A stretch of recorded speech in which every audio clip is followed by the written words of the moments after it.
Okay, good morning, everyone. It's the Saturday, June 3rd, 2023 edition of the Saturday Free School for Philosophy and Black Liberation. I'm joined, as always, by my friends and colleagues on the screen, as well as I hope to see a lot of you in the chat, as always, too. Today, we're going to talk about our upcoming event celebrating Paul Robeson and the Most Honorable Elijah Muhammad. As well as, of course, continue our reading of Hegel's Science of Logic. But just to give an update, in 2 weeks on June 17th, which is a Saturday, we're going to have our event celebrating Paul Robeson and the Most Honorable Elijah Muhammad. It's called Unconquered Love, The Magnificent Lives of Paul Robeson and the Most Honorable Elijah Muhammad, a festival of art and culture. And this is coming after our event in Chicago, which was, I think, 2 weeks ago at this point, maybe a little less, which celebrated Paul Robeson's 125th birthday at the DuSable Museum. And like we discussed at last week's Free School, that was a really moving event. And we're really excited to carry it forward to Philadelphia on June 17th. Originally, the event was going to be at the Church of the Crucifixion, but because of unexpected some changes, we're going to find a new location, which we'll announce early next week. We're just finalizing it. But just like we planned for, there's going to be many different performances, singing from some members of Free School, as well as a performer named Osiris Wildfire. There's going to be dance and music performances from different civilizations and cultures, including China, India, Bangladesh, Cambodia, African drumming, African dance. And also we'll end the whole festival with avant-garde jazz, which, as we've discussed in past Free Schools, is a music of the future. And for us, that is what we want to focus on with this festival, to pay honor to two giant figures, Paul Robeson and the Most Honorable Elijah Muhammad, who were men who were not just, I think we've been talking about in Free School how they're not just religious figures or activists or even just singers, but instead for us, we see them as philosophers and scientists who have contributed to a vision and a legacy that allows us to see and work towards a future, one of a united people, and one that is built upon a value system and strivings that can already be seen in the ancient civilizations of the people around the world, and that can best be seen in their folk music and folk art.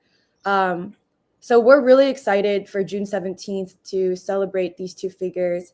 There will be throughout the event prayers for the people. We're going to have a prayer for mothers and children, prayer for the poor people, prayer for the freedom of the people. And we're really honored to have Student Minister Abdul Haq Muhammad from Mosque number 25 in Newark speak on the teachings of the Most Honorable Elijah Muhammad, how he's not someone of the past, but he is a man of today and of the future.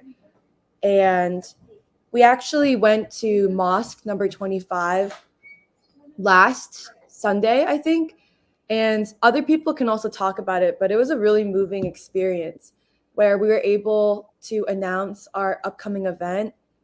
And Doc talked a lot about how close Free School has become to the Nation of Islam and what that means for the future, but also how meaningful it is to young people of different civilizations and cultures to have a path forward, to know themselves, and thus know and have a purpose to contribute to the world. And we're also planning on going to Mosque number 12 tomorrow to announce our event, which we're looking forward to.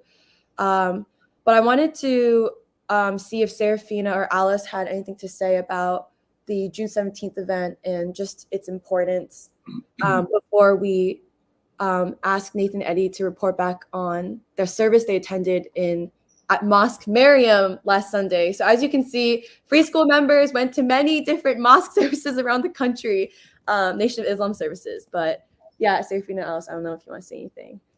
Yeah, like you're saying, the Honorable Elijah Muhammad as the man of the future, the man of today, that's also why we're doing both figures, Paul Robeson and the Honorable Elijah Muhammad. And I think what we're able to do with the event and why it's important is to say that what they've discovered about human life out of the revolutionary struggle was that people are together. There's a oneness of humanity that they can find within themselves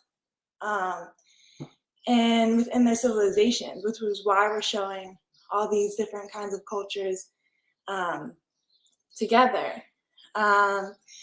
And we're saying that these two figures are men whom are to be considered as revolutionary in their thought and in their science and their philosophy.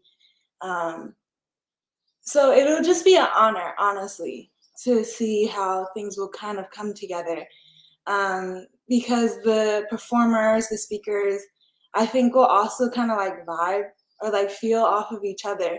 The purpose of the event, which is in bringing people together, showing how people are less different than they are.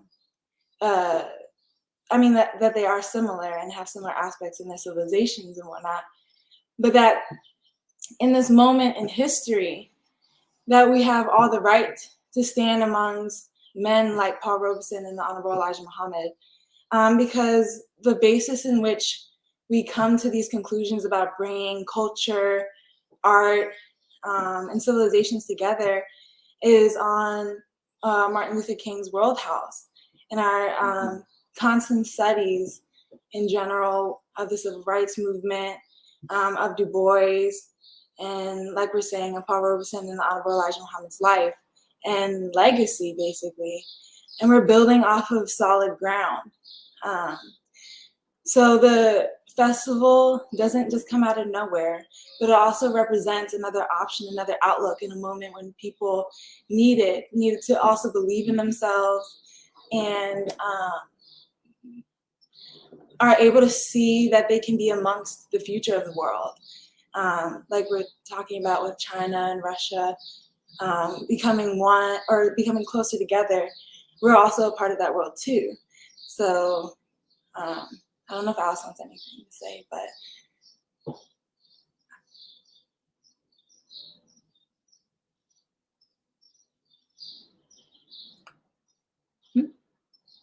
She's worse. You're muted. You're muted. Oh, no, I was saying how whenever Free School puts on events, there's a question of why hasn't anyone else done it? You know, like because, and the reason why I bring it up is because, you know, through this event, like Emily and Serafina were saying, we're really bringing together the traditions of the diverse communities in Philadelphia in a substantial way.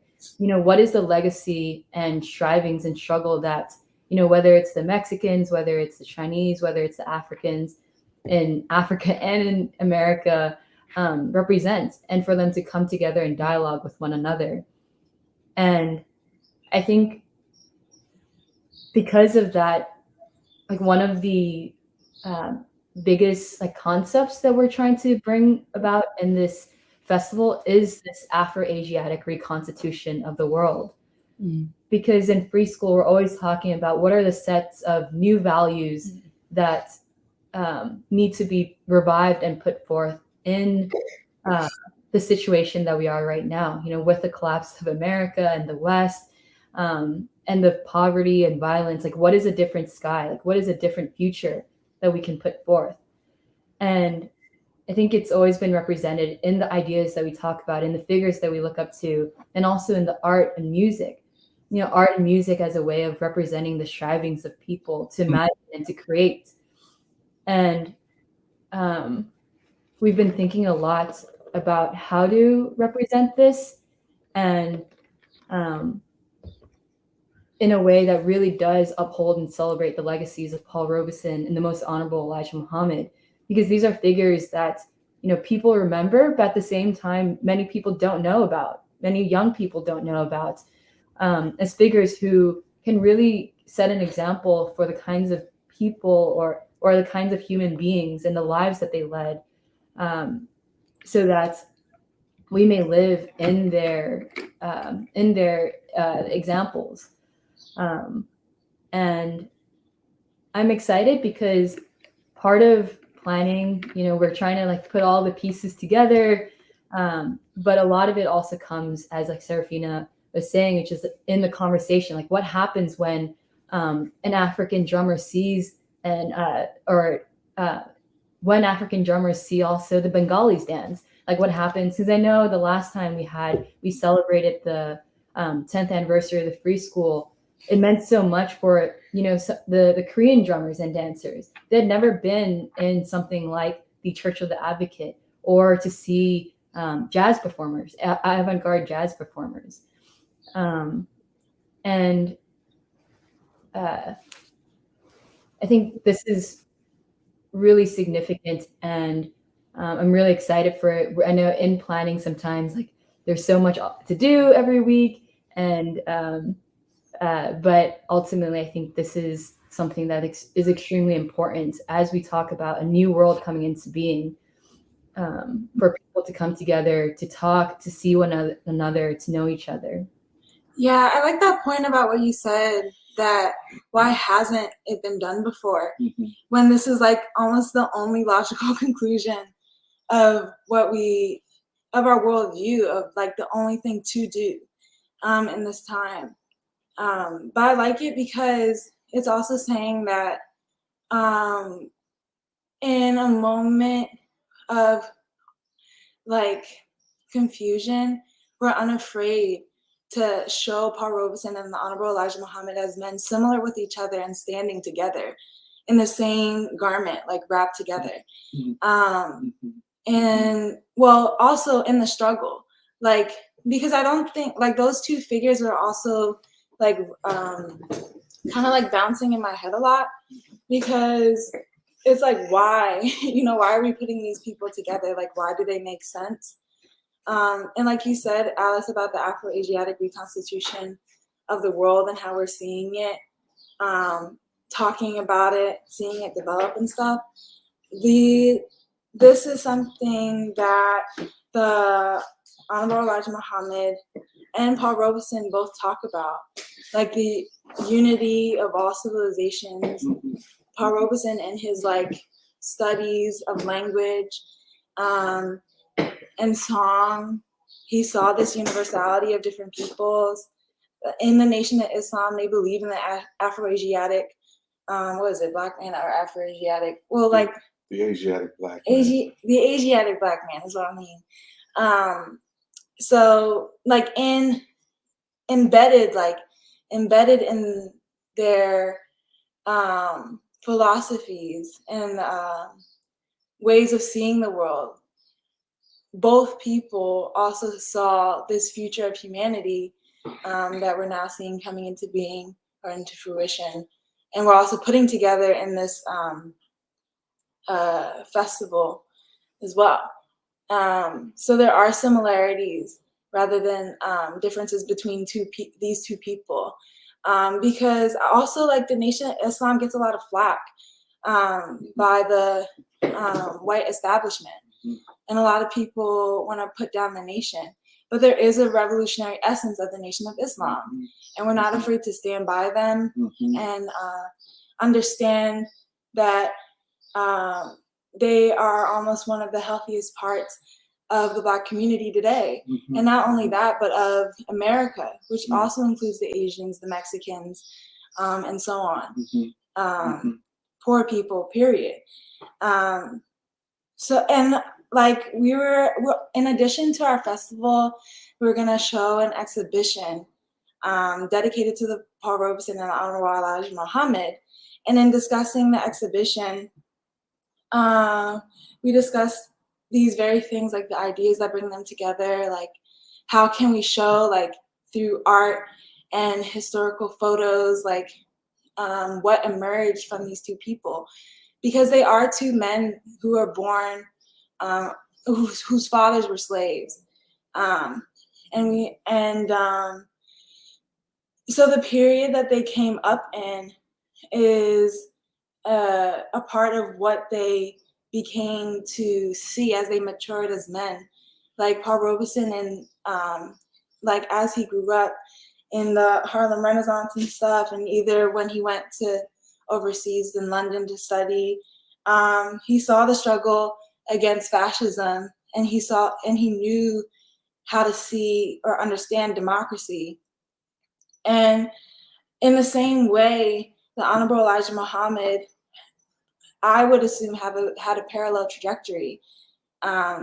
So it's going to be exciting to show the exhibition, but the moment in which these men emerge, also in the in creating like a foundation to the civil rights movement, is going to be important to illustrate, and I wanted to bring it up as well.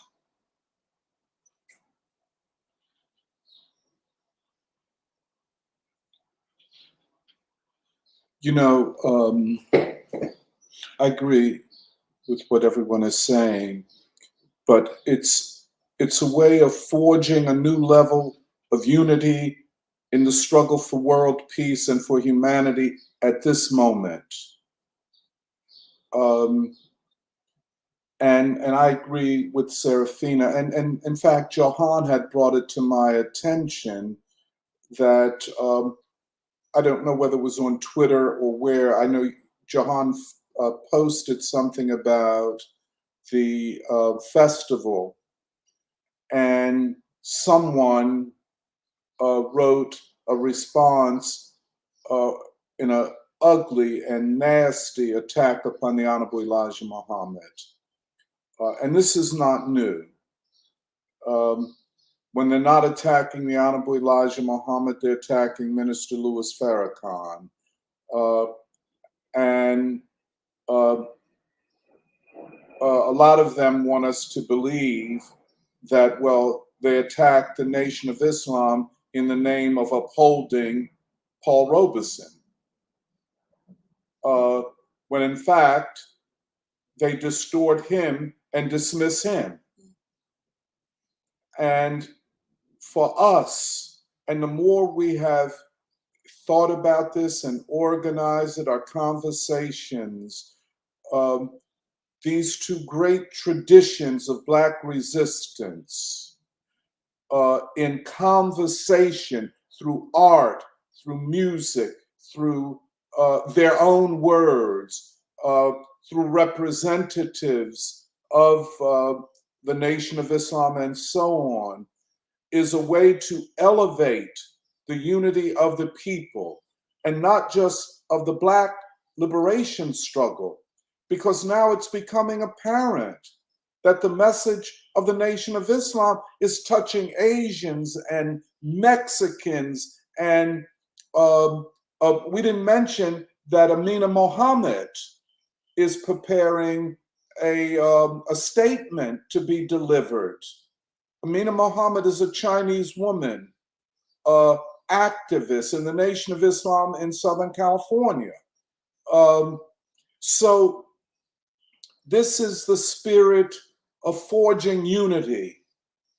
And in forging unity, we are not sectarians. We're not asking for ideological absolute agreement. And we'll talk more about this, I think, when Eddie and Nathan talk about their visit to Mosque Maryam. But it's a wonderful thing. And wherever we go, it resonates deeply with people. So, that kind of tells you that it's right. I know, can I just say, I don't want to talk too much. Michelle told me about her going to the Community Education Center and meeting Leo Gatson, who was a Wait, we were just on the phone, but anyway. Oh, sorry, on the phone. Oh, go ahead. She said that they weren't. Yeah, I just wanted to say that Leo, who is a promoter and organizer of jazz events and has been for many, many years, praised the free school and this effort. it was unbelievable to hear it as she told me about it. That's all I had to say. Well, I wanted to add that it was that call with him that made me realize how much of an impact the intercivilizational concert had on him. Mm.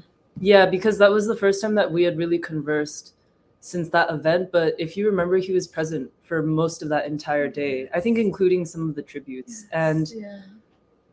I know that you and I were talking a little bit about this, but what I really appreciate about Leo, as well as how, well, first of all, how much like I'm learning from his example, but how much I can see that music and this appreciation of music as a universal human language has really raised his consciousness. And it's not, I don't think it's very hard for him to understand the free school in some ways, because I think he's seen similar things with music. For example, he was telling me about how excited he was to have been meeting East Asians in the past few months who, the way he said it was that they play Black music. And I think he was talking about Koreans and maybe some Chinese specifically. And he wants to organize a show with these musicians. I asked what instrument they played, and I don't remember all of them, but I know he mentioned one of them was a saxophonist. But he said like they played Black music. Yeah. And he's one hell of a saxophonist. You know, that type of language. So I just really appreciated it as well. Just hearing the way that he's absorbed and made sense of all of this. And yeah, there is a very natural bond between us. Well, because I was also telling Doc about this, but when I talked with Leo, I told him a little bit about what we had been talking about in the free school, and especially the idea of the Afro-Asiatic reconstitution of the world in the wake of this world historic moment when Western imperialism is not what it used to be. And for Leo, it was the easiest. I feel like it was the easiest thing to make sense of, because imagine decades and decades of listening to that music and seeing how it's all basically saying the same thing. It's always been like Africa and Asia, you know, that Afro-Asiatic civilizational tie, that link, that flowering, The philosophy. Yeah, exactly. Yeah.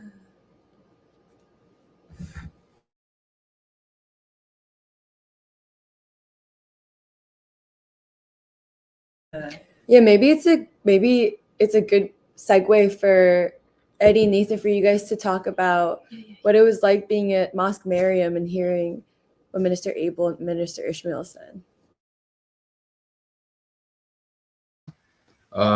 Yeah, I guess to start off, it always feels like you're with family when you're with the Nation of Islam.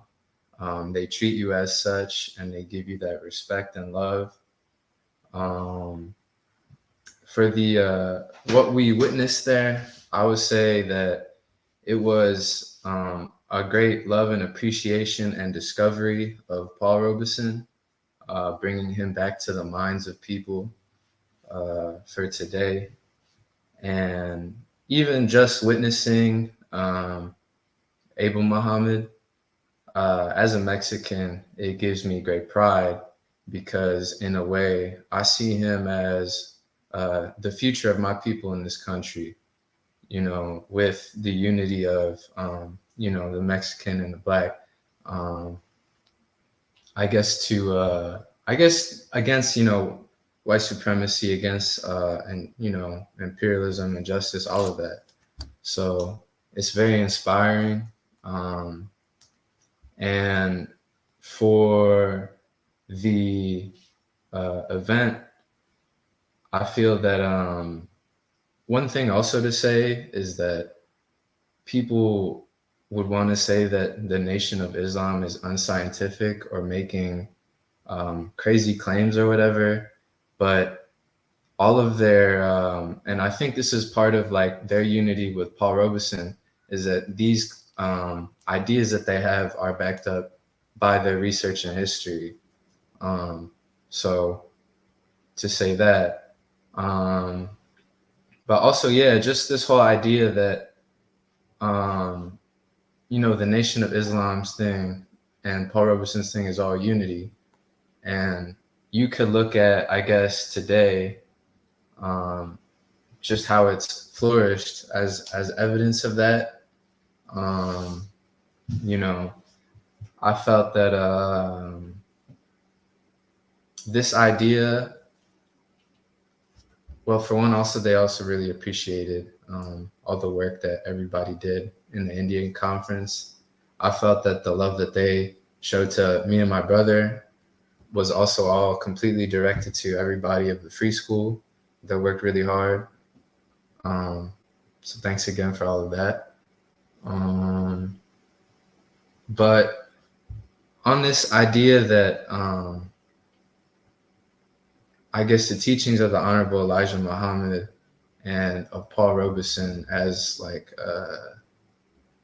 groundwork to build a new world out on, I feel like that is something that I'm very excited to see in this upcoming event as that gets worked out more and more, to see how these two great men add and multiply together. And so I think other than that,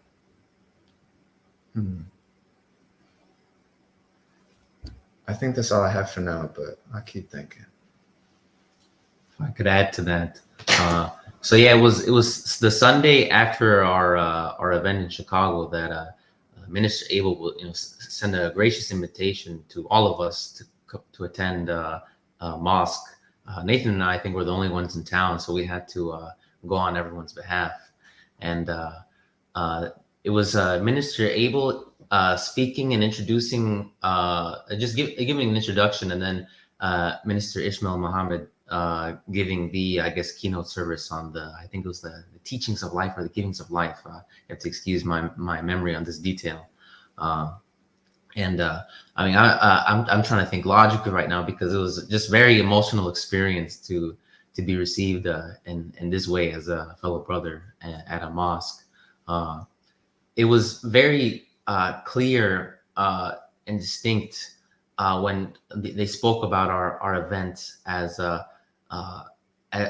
Nathan said, this was some teachings that we offered. I think some ideas that they accepted as in congruence with their worldview, and something that added and expanded what they knew with some more evidence and a way of making sense of the unity of Africa and Asia, with the teachings of Paul Robeson, giving a scientific basis for understanding our common heritage and common basis for struggle.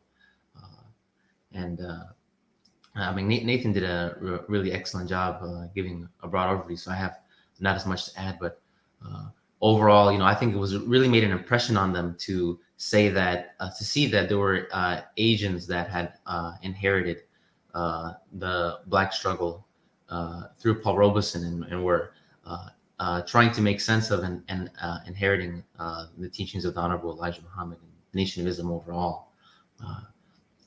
And so, the overwhelming feeling is that I think they want us to continue to do what we do, and they want to be a part of these ideas as well. And the thing was beautiful, man. The thing was beautiful. Even afterwards, Minister Abel even invited me to have some coffee, and we stayed in this place until they kicked us out, man, because the conversation was so good. I think he just wanted to invest in a young fella who was wanting to make something of the Black struggle, and overall, I think through me give something even to the free school when everyone else was away. And so the overwhelming love that they want to carry forward to humanity, I felt it, and it's inspiring. You say, oh, wow, that's the kind of person I want to be, man. I want to be able to spread love like this. Wait, can I ask you two to say a little bit more or elaborate on what Nathan I'm really emotional right now. That's why I just really wanted to jump in and just echo everything, because this is such a big step for the free school. But the one thing I wanted to hear more about, and I think everyone is eager as well, is what expound on what Nathan, you had mentioned, that Minister Abel represents the future, a possible future for my people. Like, what is that really? I guess, yeah. How do you see that? I mean, I think we all feel it in a way. I just wanted to hear that in more words, if that's okay. Yeah. Oh, was somebody gonna say something? Oh, okay. Just say in the way that um, the Nation of Islam and Paul Robeson teaches you to value your civilization. How I guess Paul Robeson would say that I'm African or I want to be African. And in the way that the nation teaches you to know yourself, when I think you come into America or when you're an immigrant in America, but I guess applies to everybody. I think you're faced with choices to, especially when you see the state of your people. I think like seeing Mexicans, for example, you see that they are in bad conditions. And so in your mind, you think, if this is, or at least this is what I thought for a while, like if this is like the state of my people, like I don't want to be that. And so with those teachings, you learn to value and respect the civilization that you come from. And you learn that with, I guess, I'm just getting emotional, so it's hard to put words together.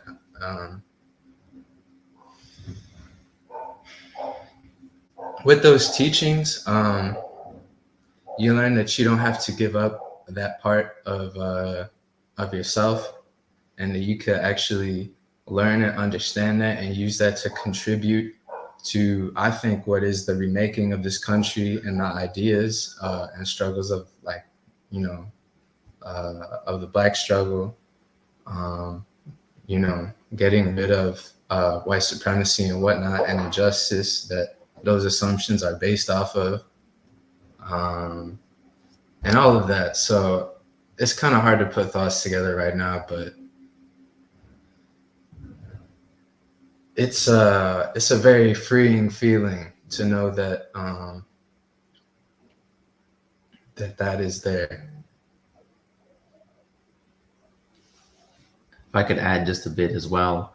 Now, how we descend from, I guess, immigrants, and we are second generation, and I think this is same for many of us here. And whatever generation you are, the question is like, how are you going to live in this country? How are you going to exist? What are you going to make of yourself? How are you going to respond to all these forces at play?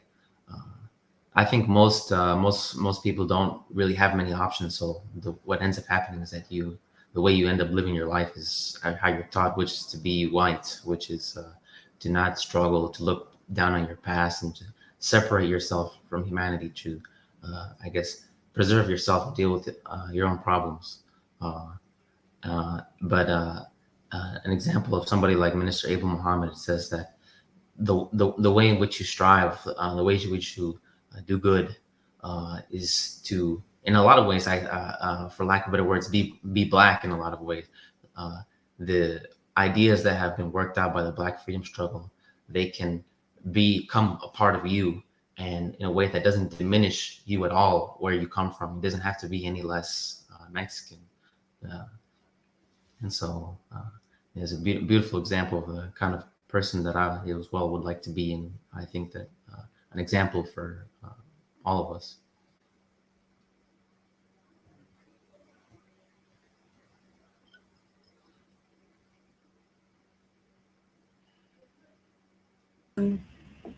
Yeah, I just wanted to thank both of you for going. I wasn't able to go. It was Memorial Day weekend, but you guys really went, and I also got very emotional at what Minister Abel said, also Minister Ishmael, the way that they processed and understood the event.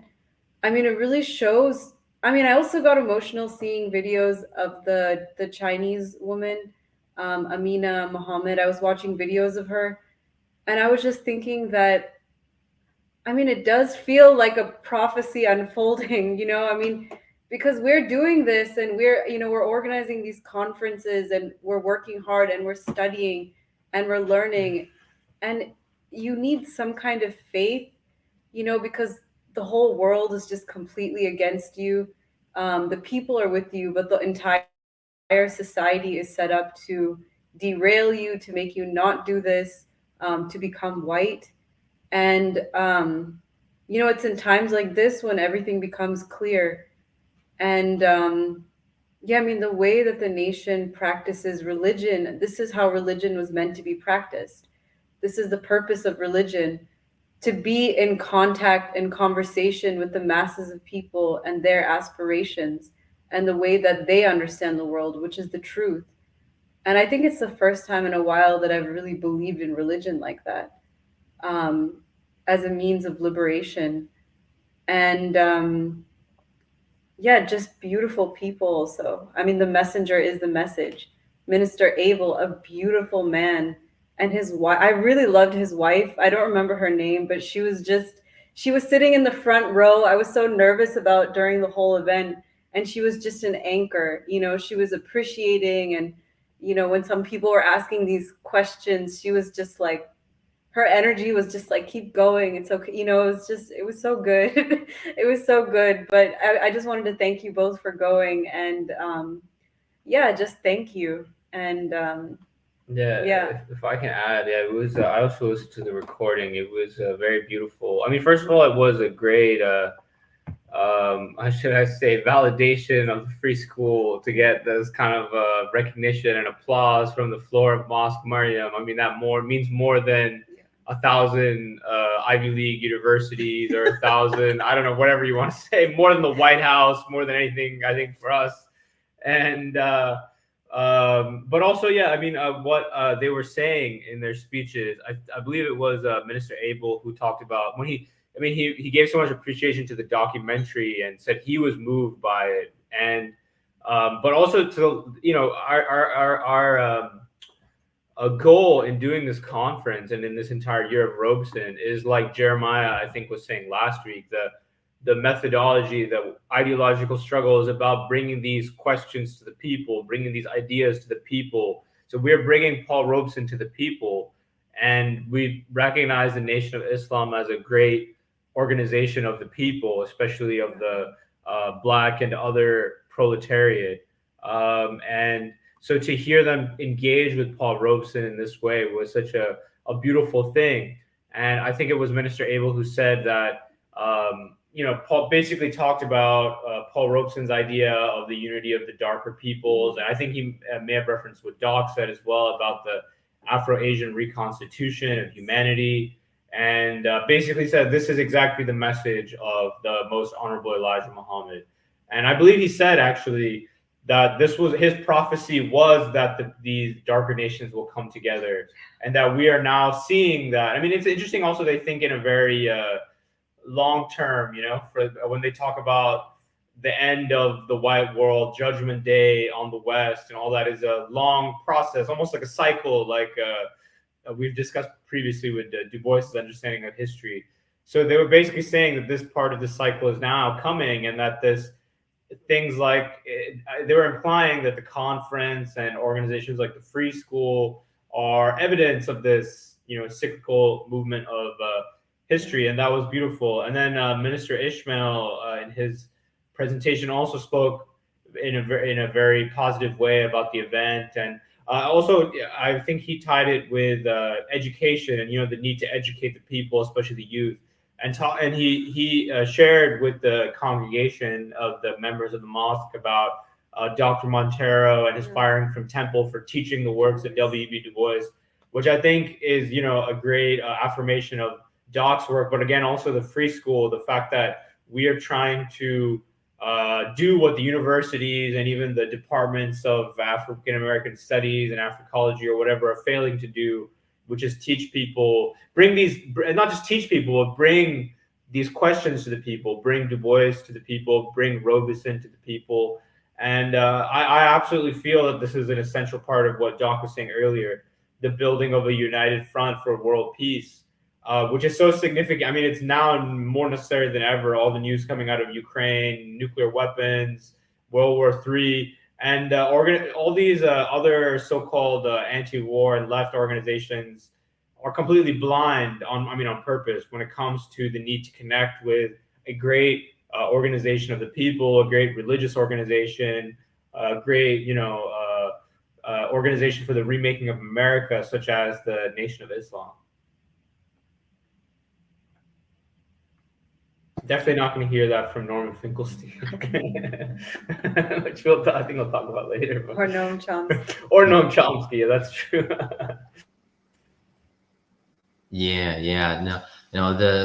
When we talk about the ideological struggle, that might sound very abstract to somebody, might sound like it's debate, but the kind of ideas that can free people's minds and hearts and take them out of, I guess, the depths of despair.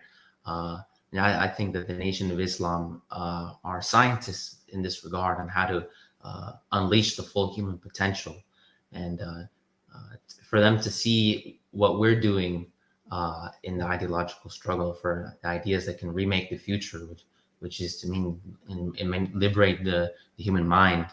And I guess on the day-to-day, maybe it doesn't seem so glamorous. We're hitting the books or whatever. It's a Friday night instead of going out to the bars, looking at Hegel, so you're sharp the day before. It's not.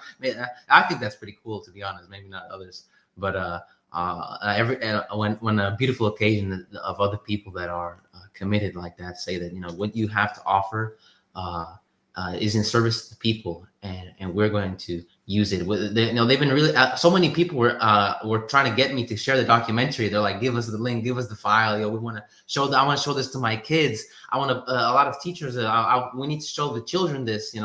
I didn't grow up like this, and this is what my kids deserve. That's a beautiful feeling, and it gives you more strength to keep going. And if we can continue this, man, it'll be outside of my imagination. Just what can be achieved. Yeah, I wanted to add to that, specifically on the point of the spirit of the Nation of Islam, because all of us, we even though we're in the free school and talking about ideas constantly, it doesn't make us immune essentially to a lot of the sadness and despair and confusion in this world. And I think, like Eddie was saying, we still go about our daily lives, and sometimes we can be down. But whenever we go to the Nation of Islam, I remember last week when we went to Newark and Mosque number 25, many of us went in kind of sad and slightly depressed about the state of our world and the things that we have to do in our lives as well that are oftentimes meaningless, but we have to do anyways for our jobs. But we went in and we met all these people in the Nation of Islam who treat us so warmly, as we've talked about in the past. Really a place where you walk in and everyone is taking care of you like they would a family member. And Student Minister Abdul Haq's lecture also just gave us so much renewed optimism and sense of purpose. Coming out, Emily and I, we were like, okay, let's get it. We need to hunker down and do our work. And yeah, just so much respect, because it reminds me of something that Robeson talks about in Here I Stand, which is the power of what he calls the power of Negro action, to change the situation, to change the world. Because what we have is the power of organization and the power of spirit and the power of numbers.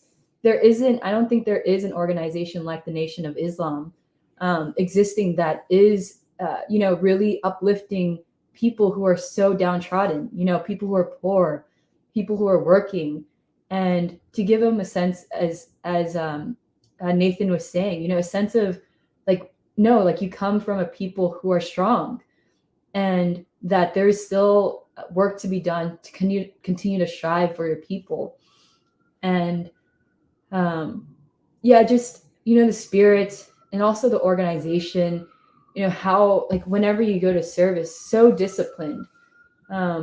The way that you are, you go into service, you really listen to the words of the student minister, and even this concept of the student minister that we've been talking about, this air of actual genuine learning and learning for that is with purpose, not for individual, like just individual gain, but learning for the truth and learning for the people. And I think it's also evident, like not only in service, but in the interactions that free school has with the nation.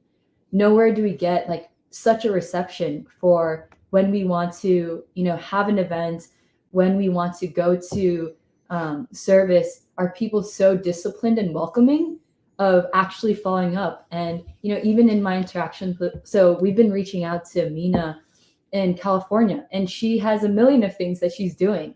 But I know that when I message her and she says, well, I'll get back, she'll get back when she's done with what she has to do.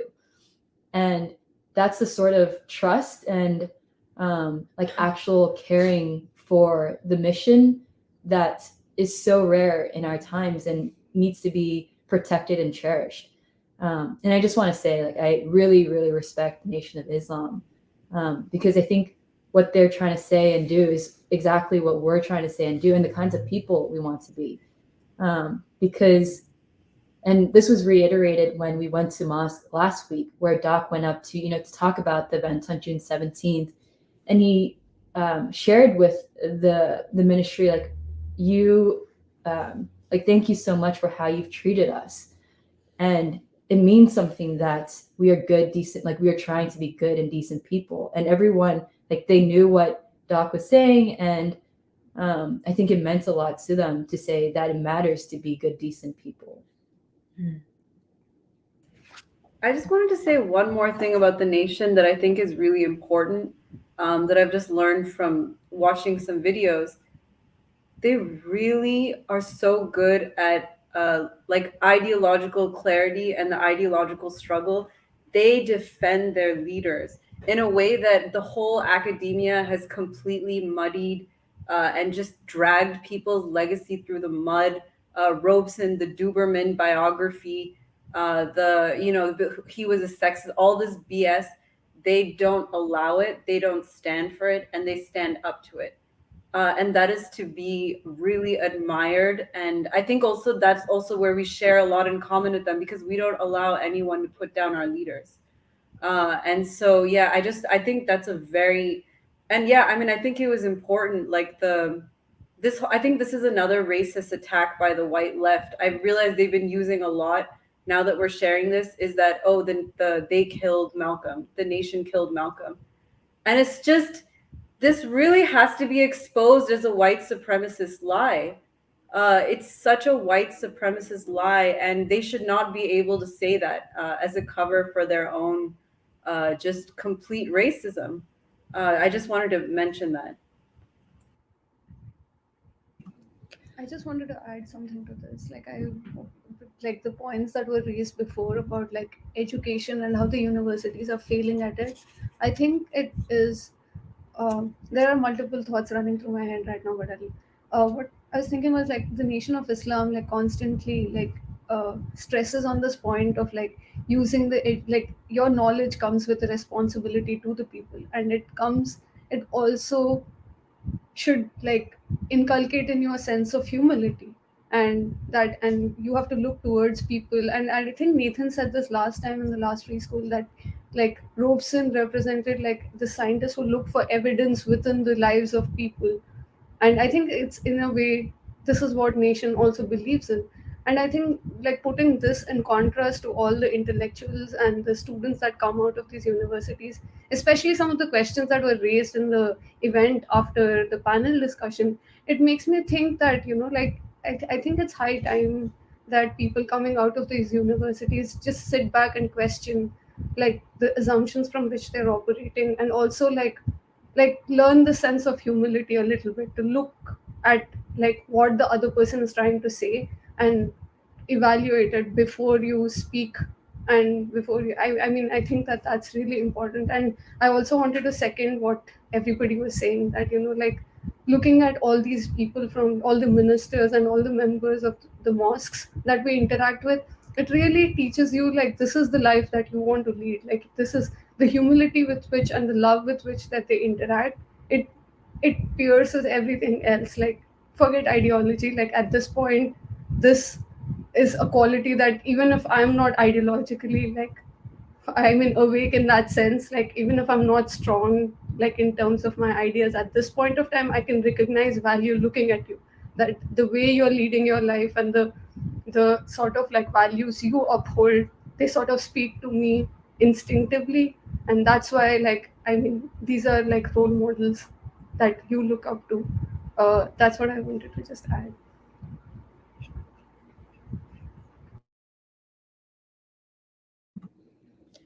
Yeah, this has been a really emotional conversation.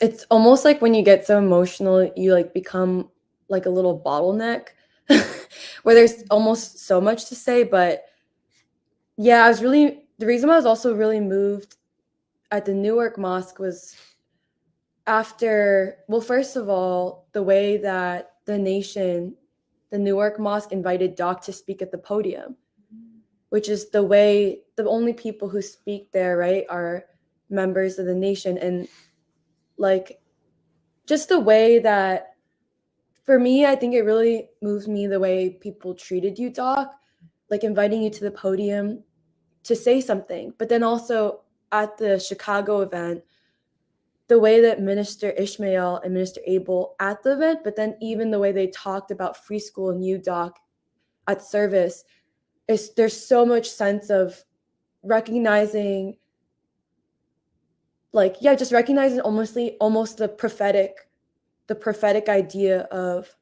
the Afro-Asiatic reconstitution. And yeah, even at the Newark Mosque, I was really confident that I wouldn't cry, actually. And then Doc, like immediately when Doc was like, you guys should be proud of yourselves of what you've achieved after all these years. I don't know why, but I wanted to cry because I think so much, and this is something actually Minister Ishmael said in the service that Eddie and Nathan attended, but Minister Ishmael, like what he really took away from the Dusable event was what makes a man dangerous is his ideas. And he made that a very distinct point.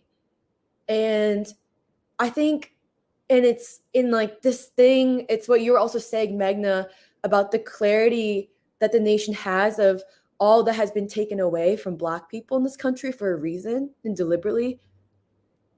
Because what has made especially African Americans and our leaders, so like the leaders of this struggle, so dangerous, is this idea that I feel like Minister Ishmael said, where he was like, and this is why I really feel passionate about paying honor to like the most honorable Elijah Muhammad, is this idea that just because you took Black people from Africa and put them in this country and tried to convince them that they're nothing and that they don't have civilization, that they haven't contributed anything, like actually we belong with the world. Like that's a very dangerous idea, to say that African Americans belong with the world. And that was something Minister Ishmael said. I remember it from his speech at the DeSable Museum, where he was like, that is something they want us to be a part, because they know that if all the peoples of the world, the working class of the world, however you want to say it, that if we were to recognize our God, like that God made us one family, the original people, if we were to recognize that, then we would be able to achieve a new world, which we already are doing, despite how much like the ruling class and the old world order, the masters of the old world order will do whatever it takes to divide us, to kill our leaders, to smear them after their deaths.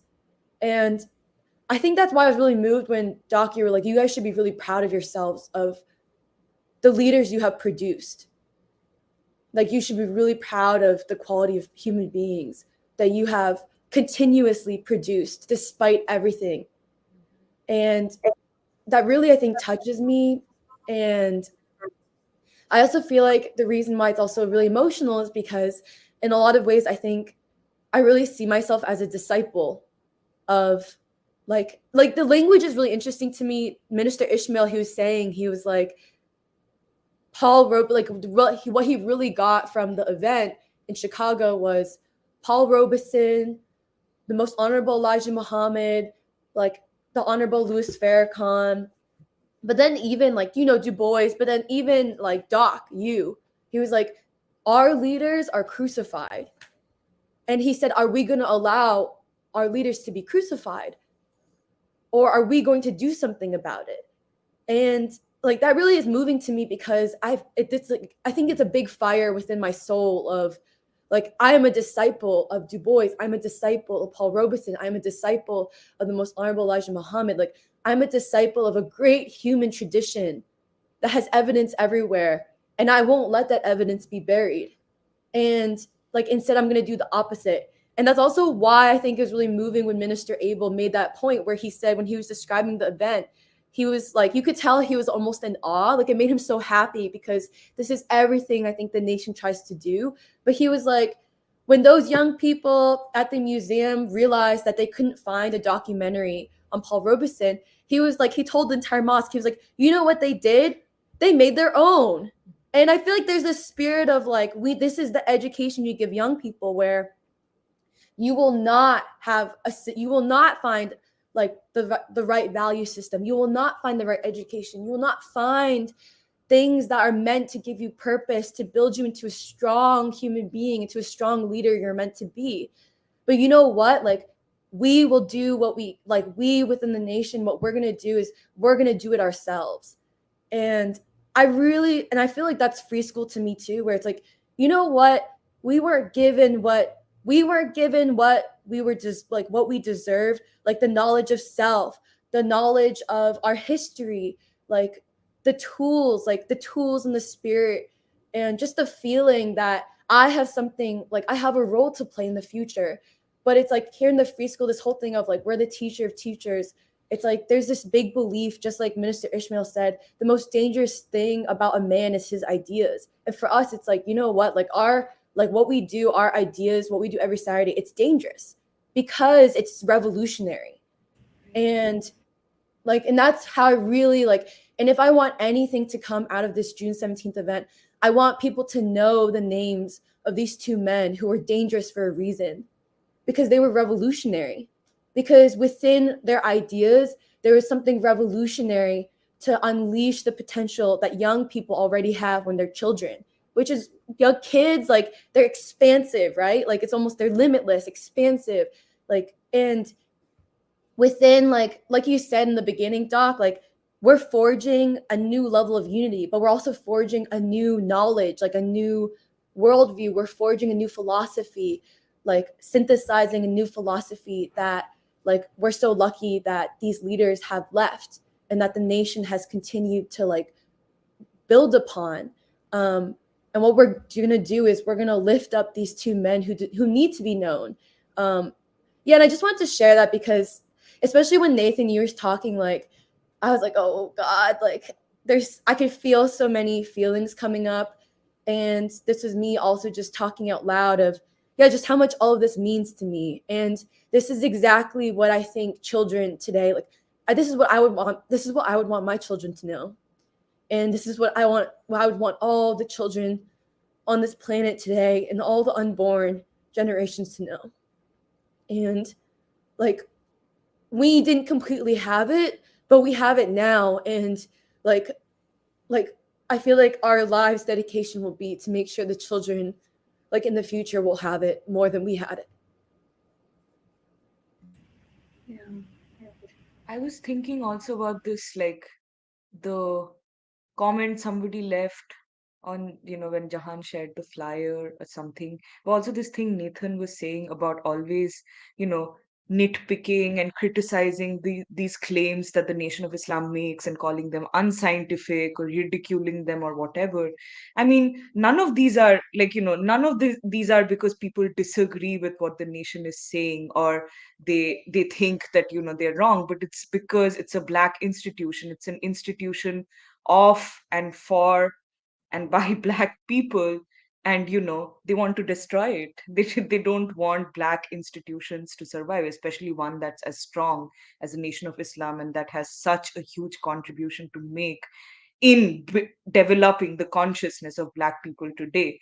So I mean, all these attacks, whatever line they may take, that, oh, we are going to attack it on the basis of scientific accuracy, or we are going to attack it on the basis of anti-Semitism, or all of that, they're all covers for just racism, because they don't want Black institutions to survive. This is why what Meghna was saying about this lie, and this gets thrown at your face every single time, oh, the nation killed Malcolm X. I mean, we really, really, really have to expose it as basically, a racist move. This is not about you. It's not about disagreement with their ideas. You don't want strong Black institutions to exist so Black people can, raise their heads when you're trying so hard to suppress them. And not just Black people. The Nation of Islam now encompasses all of it. It's basically the Afro-Asiatic people, you know. Yeah, I just wanted to add that. I just wanted to add one thing from the video I watched of Amina Mohammed. There was another student minister there speaking, and he said something so interesting. He said, you know who our biggest enemy is? And he said, it's not white people, it's ignorance. And I thought that was such a deep point. I mean, the point is education, knowledge of self. And that's what we've been reaching towards all this time. Who am I really? What is my heritage? What is my inheritance? And that's like what Emily was saying. What do I want my children to have? So Right. Yeah. Right. Yeah. I mean, and this whole thing we put forward of the making of a new American people, ignorance and versus knowledge is the key thing. I mean, it's not just about merely about, quote unquote, organizing people for their material needs and things like that, which is already is happening with organizations like the Nation of Islam already working on that. But the key thing is going to be, can the American people defeat ignorance? I mean, that's what Du Bois said, right? Yes. Either, what was it? Either America will destroy defeat- ignorance, or or ignorance will destroy America. Yeah. And that's still the question in 2023. But the positive thing is that the American people are more open to thinking differently about themselves because of the crisis that we're facing than ever before. And I mean, this guy who made it was on Facebook who commented on my sharing the flyer. I don't know who he is, but I deleted it because it was such a disgusting comment. But it's the same thing out of ignorance. I mean, trying to play on people's ignorance at least, and repeating the lies about Malcolm, the killing of Malcolm, and things like that, which now have been so openly disproven. I believe all three of the Black men who were members of the nation who were arrested have been exonerated after 30 years. And even there was a Netflix documentary or something. I didn't watch it, but they made one about it. And others, Dr. Wesley Muhammad and others, have done a lot of work about putting the real story out there. But it's the same thing. It's this racist left that will take we talked about this after the event with Doc, that they will try to take an individual Black person like a Malcolm X, so that they don't have to deal with the institutions of the people, like the Nation of Islam. Same way they tried to tokenize Paul Robeson. We're presenting the real Paul Robeson, not just the singer, entertainer, but the scientist, the theorist. So anyway, this point about knowledge versus ignorance is very important. When I have just imagine how much attacks the Nation of Islam has endured for all these years, and the assassinated king, the civil rights movement could not be carry on the same way, and they've assassinated so many great leaders, and the world communist movement collapsed, Soviet Union was overthrown, and they've just been this anchor. And among all the things, with this idea of the Asiatic black man, is that the world's people are one and we belong together. And that's the way they treat you when you go to mosque. And that's we've tried to become and inherit all of the freedom struggles across the world. They've gone so far as to try to be there with those people, like with Minister Farrakhan's World Friendship Tour, where he took a tour across the world to meet with these great world leaders, and I believe to try to be a part of these people as well. And I really think the time is now for the American people to be one, which is to be a part of the world, because the world's people are here, and so we can know each other and we can know the world. And I think an institution like the Nation of Islam has this power, and I think so do we.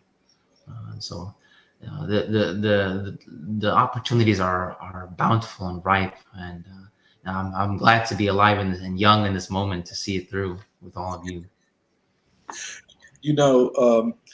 I had heard about Minister Abel Muhammad from Nathan and Eddie. They had sung his praises even before the Paul Robeson event in Chicago. And it was for me a real revelation to meet him and his wife, as well as Minister Ishmael, who I'll talk about separately. But I listened. Eddie had sent me the link to the service on last Sunday at Mosque Maryam, and I listened closely a couple of times to Minister Abel Muhammad's words. And first of all, I agree completely with what everybody is saying. The white world does not understand the language of Black people. They don't understand the way Black people talk. And they want to take things literally when they are meant allegorically. It's a big problem. And they're locked into a wrong understanding of religion, especially the religion of the oppressed. And they want to make a claim that religion is an opiate. And if religion is the opiate of the people, then how could the Nation of Islam be anything other than that? Well, that's a white interpretation from people external to the life world of the Black proletariat. That's number one, which then defies all of their claims about class struggle, because they're unable to understand what turns out to be historically the most dynamic and in a lot of ways the most organized part of the proletariat. And we've talked about this, the prophetic tradition, how Black folk, and this goes back to enslavement, see themselves as the people of the book, by which I mean the people of the sacred text, the people whom the prophets have spoken of. I'm not making this up. This is deep in the life world of Black people. That doesn't mean everybody can articulate it or whatever. Black folk see themselves as the people that the ancient prophets were speaking about. And, and there's not that much of a difference between the Islam of the Nation of Islam and the Christianity, let us say, of Howard Thurman or of Martin Luther King. they're all speaking from the prophetic tradition. That is, when you say the prophetic tradition, a tradition which links the day-to-day struggles of Black people to what the prophets of ancient times said, either in the Old or the New Testament or the Holy Quran. So when Abel Mohammed was talking about the free school, and I've heard this not just from Abel Mohammed, I've heard it from Jaron Mohammed. He said it to me in different language. Abel Mohammed said that he saw the free school as the fulfillment of prophecy. The fulfillment of prophecy. It was very humbling to me to hear that. Jaron had said it in a different way, Jaron Mohammed, who most of us know. I am certain that Minister Abdul Haq Mohammed of Mosque 25 sees that also.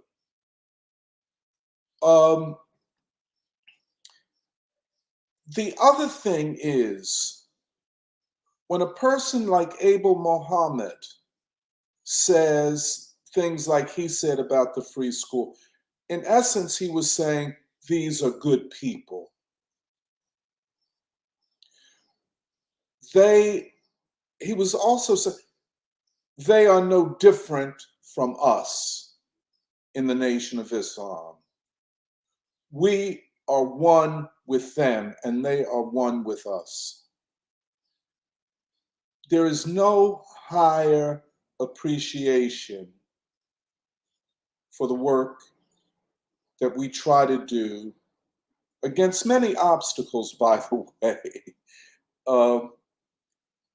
You know, the smearing of the free school, and it goes on, we know that.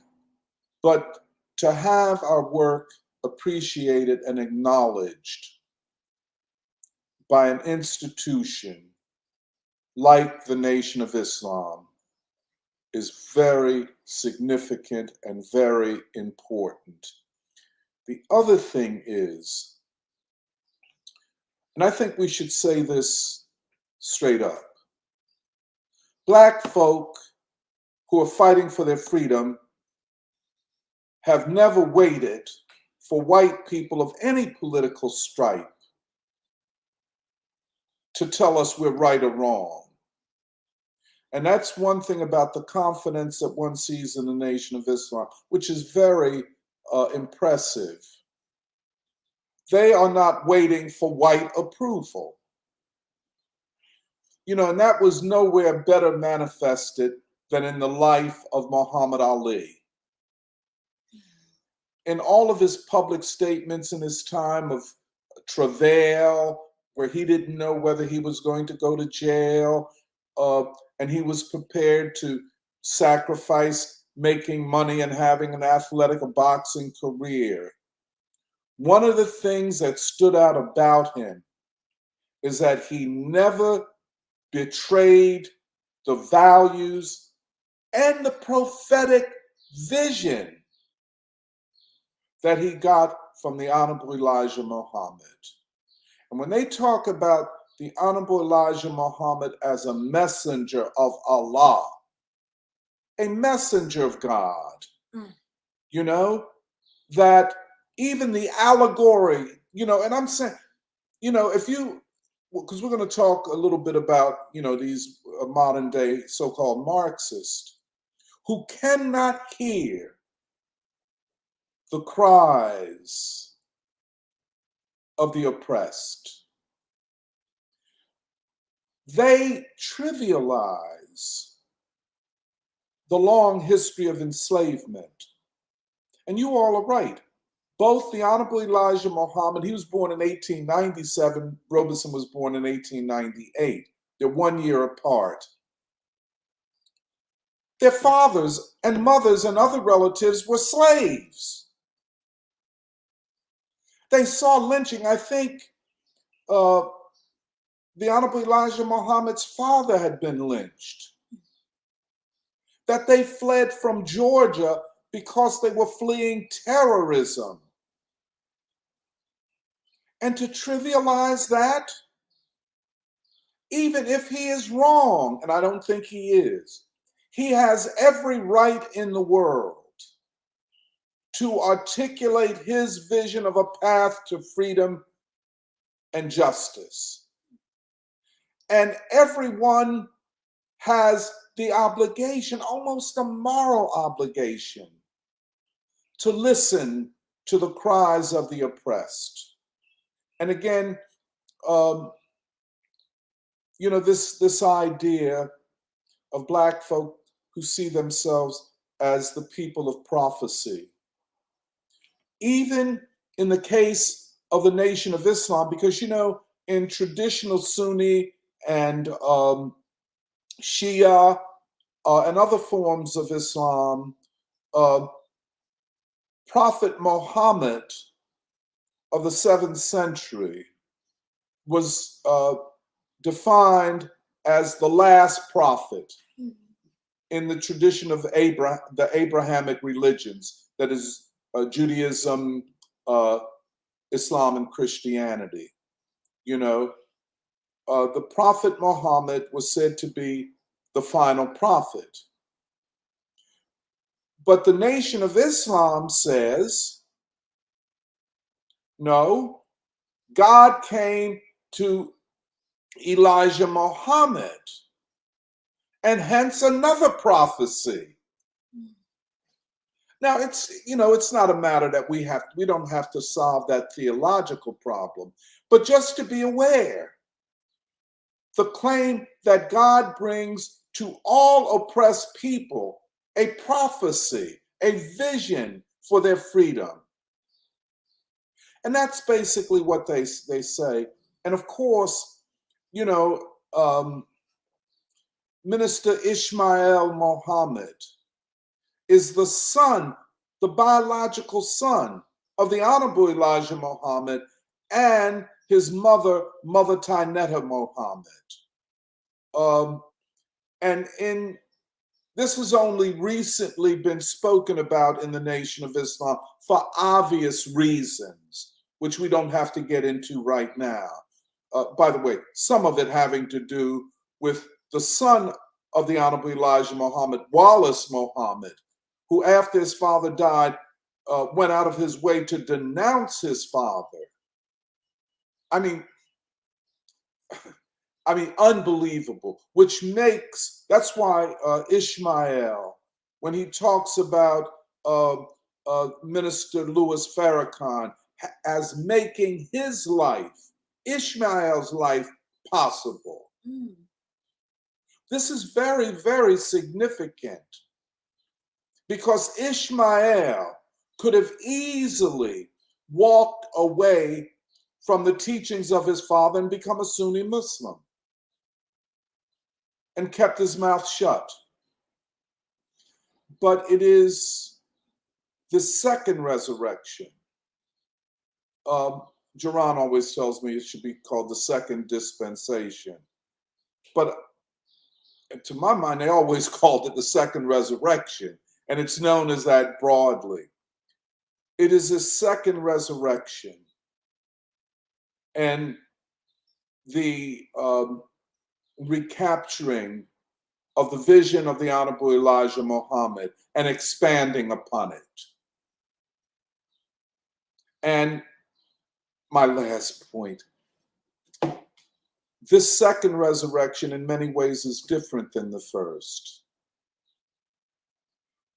I think in this resurrection, first of all, the members are more highly educated, the ministers are more highly educated, more disciplined, they know Islam better, but they are more capable. The capacity is much higher. Could I just say that I don't want to talk too much, but in the first resurrection, and it was a resurrection, and it was a liberation of the most oppressed. They were the first. No one had a ministry to deal with people who were suffering from heroin addiction.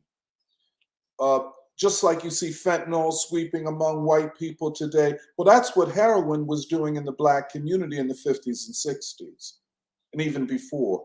No one went to the addicted and said, brother, sister, come with me.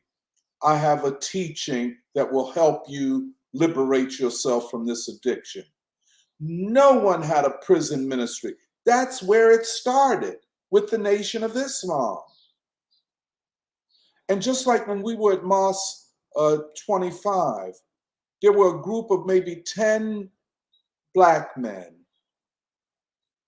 so poor that several of them did not even have trousers to wear.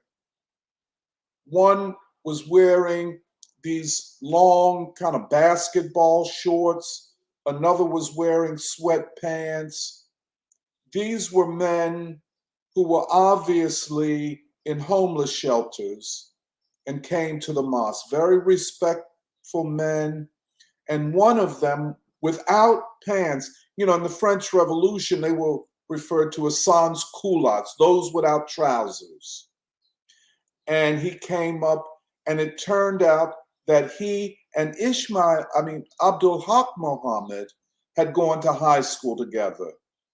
And Minister Abdul Haq did not even recognize him because, he had gone so deep into poverty and despair. Wow.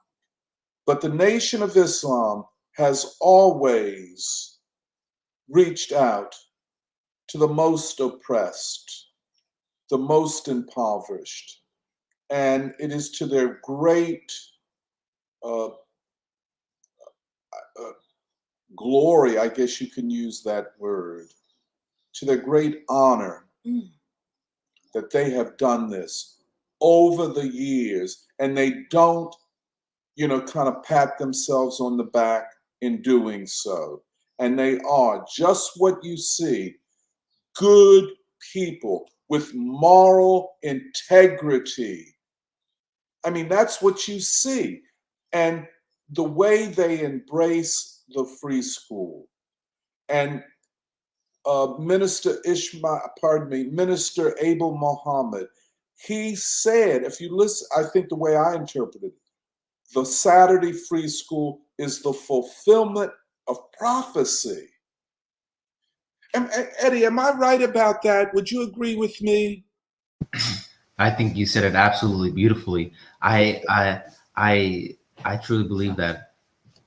It was, and he was moved because he feels that his own life as a Mexican American son of immigrants, and now being a minister, is the fulfillment of prophecy. He sees his life as the fulfillment of prophecy, and he sees us, and especially Nathan, you and Eddie, as a fulfillment of prophecy.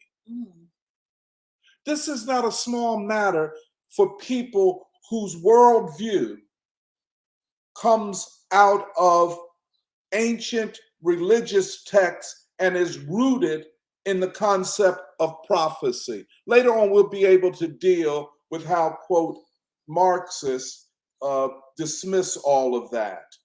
But they dismiss it, and as they dismiss it, they themselves become more isolated and become really a laughing stock to the people. Thank you.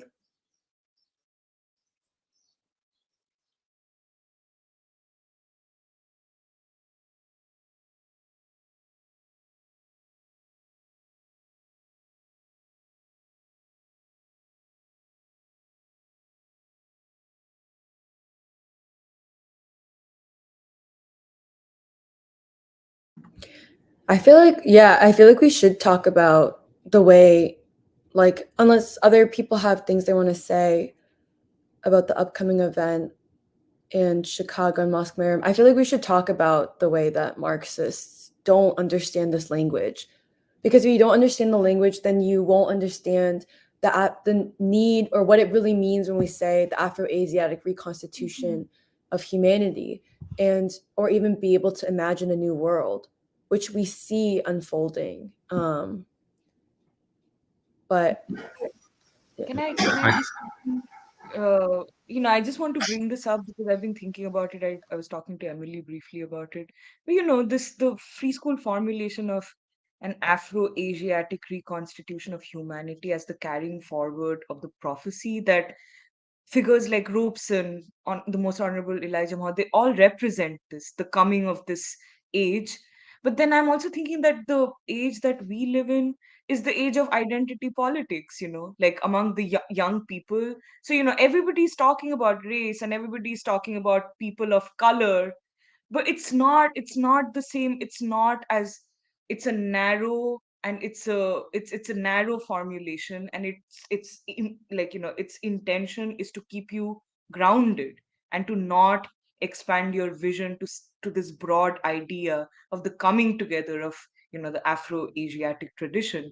And I mean this goes back to the discussion we were having about universities. I mean, because these basically are manufactured in Ivy League colleges to feed into the heads of young people instead of what Paul Robeson would teach and the most honorable Elijah Muhammad would teach. So I just want, because I've been thinking about this a lot, how can there be so little understanding of the questions of the color line while you talk about it all the time? Like, this is what you want to talk about most, but you understand it probably the least in this historic moment.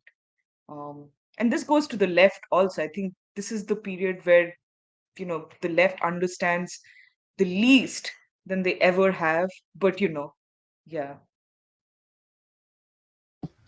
If I could add, I've been thinking a lot every day about the past experience in Chicago and with Minister Abel Mohammed, because it shifts your worldview when you see something like that. And like I said, he invited me to have some coffee, and I was nervous, and I'm like, oh my God, I'm about to be with the giant. I got to make sure that I'm sharp, that I can represent us well. And I just felt so at peace. I felt at peace because of his presence and the way that he welcomes you.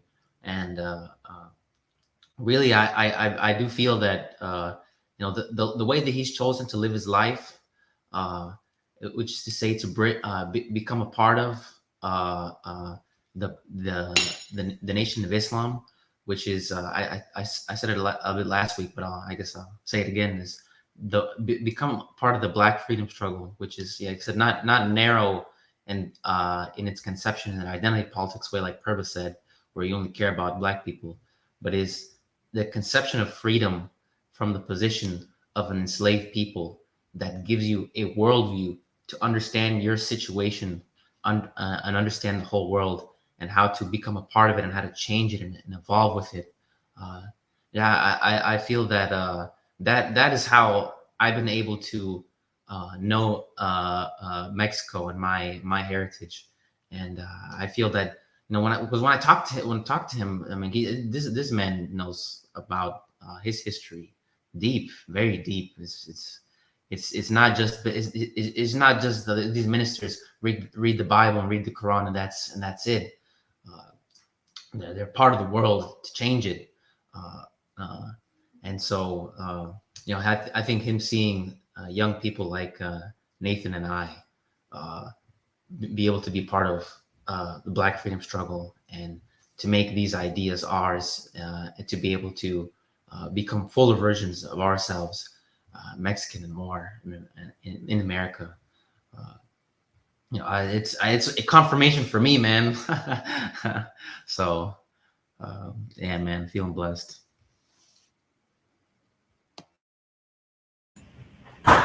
Yeah, it's quite interesting as we also, as I'm also thinking about this thing of the so the so-called Marxists, their failure to understand any of this, things like the Nation of Islam and the religion of the people. You know, it's interesting because the Marxists claim to be coming out of the Enlightenment and the dawn of rationalism and all of philosophical, and also tying this to our study of philosophy of rationality in Europe after the Enlightenment and so on. And I mean, obviously, that had great implications for the world in terms of science and new ways of thinking. And we've talked about in Free School, and we talked about the past 100 years and the fact that this has been a revolutionary time of people breaking with unquestioned adherence to tradition, and all of that has been very significant for the world. And at its best, Marxism has understood how that applies to political economy and how that creates the working class, and how there's a possibility of a new stage to extend this struggle for a reason to the governance of society and for a more just society. But where people falter, the Marxists falter, especially the white Marxists, is the failure to see how that evolution of rationality and reason and science for the people can apply to these sorts of spheres like theology and religious institutions. And lately, I'm just kind of struck looking at the Nation of Islam about how, in a lot of ways, one very interesting thing about them from a theological perspective is, like Doc was saying earlier, that they don't believe you have to have a blind adherence to the past at all. Like, they believe in the prophetic tradition, but they believe the prophetic tradition this is my interpretation, I should say, of what I'm seeing, is that they believe the prophetic tradition itself evolves, like what it meant, how it is manifested in different periods of time. And basically, it seems to me like implicit in it, and what makes it such a unique and a genius really thing, is that they are actually dealing with the Enlightenment, with rationality, with the changing of the world. There's an excellent sermon which Brandon Doe had shared with me from the 80s by Minister Farrakhan. It might actually be like one of the examples of how he was establishing the second resurrection. And basically, it was titled like that religion must evolve. And he talked about religion, whether it's Christianity or Islam or Judaism or whatever.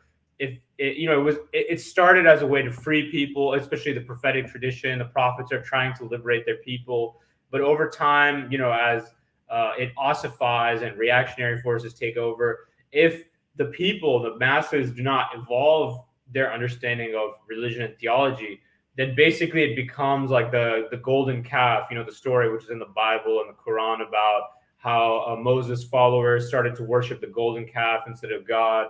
And so basically he's saying that religion, even if it has the name of Christianity or Islam, becomes something to enslave people, something used by the ruling class of society and white supremacy to keep the masses down, and promising them a reward in the afterlife as long as they're obedient in this life to the will of the ruling class. And so basically the Nation of Islam, I think, sees itself as a tremendous challenge to that viewpoint, and says, no, we're not waiting for, as what I've heard Minister Ishmael say, the hereafter is not something happens somewhere else. It's what happens hereafter, the result of our actions. Heaven and hell are in this life. We make the world to hell, or we make the world to heaven. And so we need to struggle in this life. And so even this thing, this is a deeper theological thing that Doc raised about the idea of a final messenger and how to understand that, and they do engage with the Islamic belief that there will be a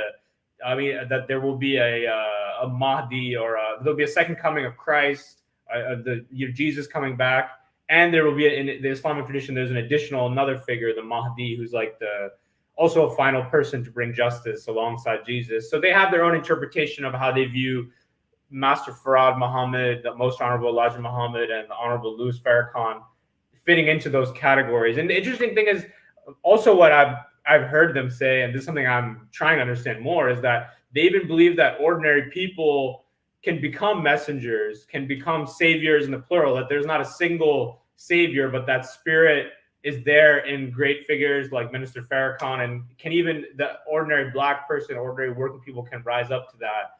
and even the idea of God, they can become one, gods themselves. And so this is it's very deep, like Doc was saying. The white Marxist mind is too dimensional to understand the significance of this. You need to think in a much broader way. You need a Du Boisian understanding of logics to really be able to grasp what this means, especially when you place it into the context of the movement of world history, the ways, like I was saying, the ways in which the Enlightenment, rationalism, new revolutions have challenged our understanding of religion.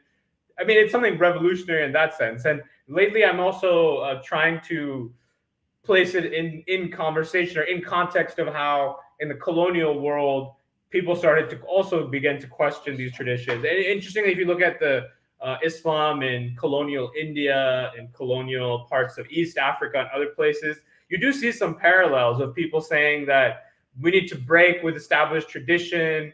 Some people saying we need a new Messiah, we need a Messiah to come. Some people saying that man should be become a co-creator with God. So anyway, this is the relationship between religion and theology and the intellectual, social, political revolutions of the past 2 centuries is much deeper, much richer than the narrow Marxist framework can understand. You have to, like I was saying, to think beyond 2-dimensional framework. And so, my viewing Nation of Islam and trying to understand them over the past few years has really helped me to see how that unfolds. And I think it's a perfect fit with Du Bois, Robeson. They're very much thinking along similar lines. Yeah.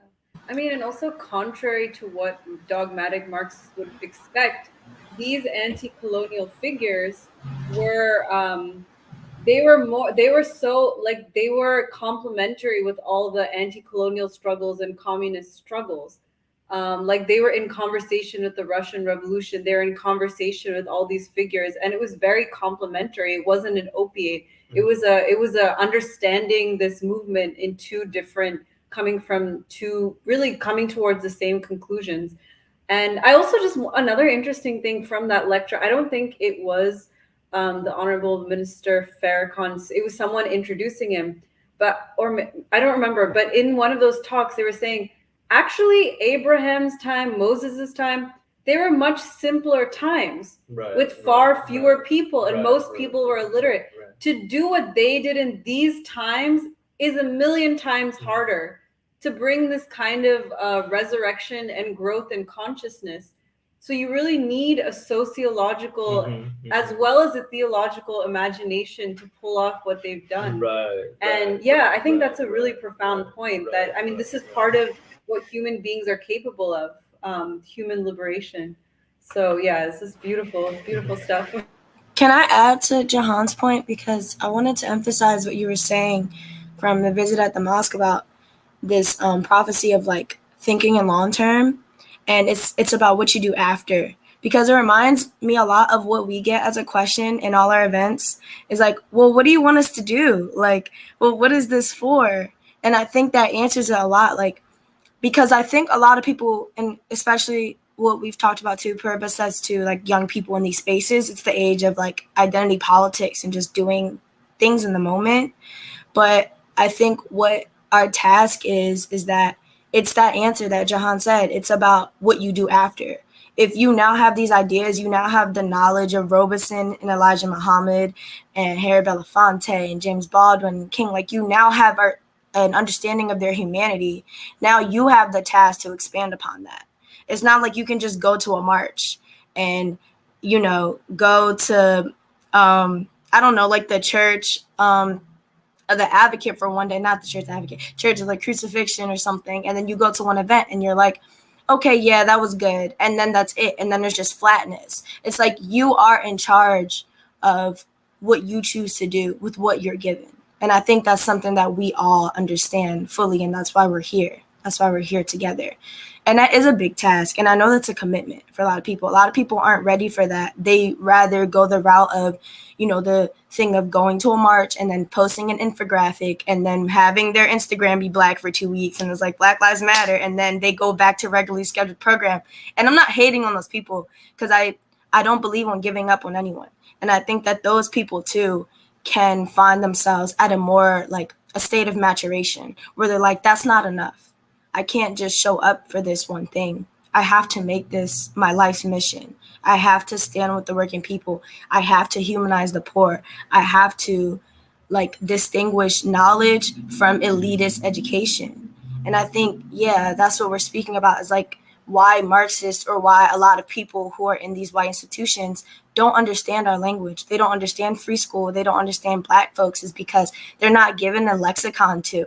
They're given, like you were saying, Tony, like this concreteness. I don't even think it's concrete. I think it's like you said, it's too literal. It's not even concrete because I think concreteness is much different than literal, just in definition. But yeah, that sparked that in me when you were speaking, Jahan, about that experience with the mosque. I wanted to share that. I think I think I had an experience which I won't forget, and it was with Doc after the event in Chicago. I think it was pretty late at night, and we just had dinner, and we were talking about the event, and Doc said, most of what the ideological struggle is organizing and forming relationships, forming principal relationships, and forming coalitions. That's most of what the struggle is. It's not going out and marching for 2 weeks in a year. You have to keep at it all day, every day, throughout the year, form more relationships, uh, understand where they're coming from, make the other person understand where you're coming from, have ideological clarity. So all of that is part of the ideological struggle.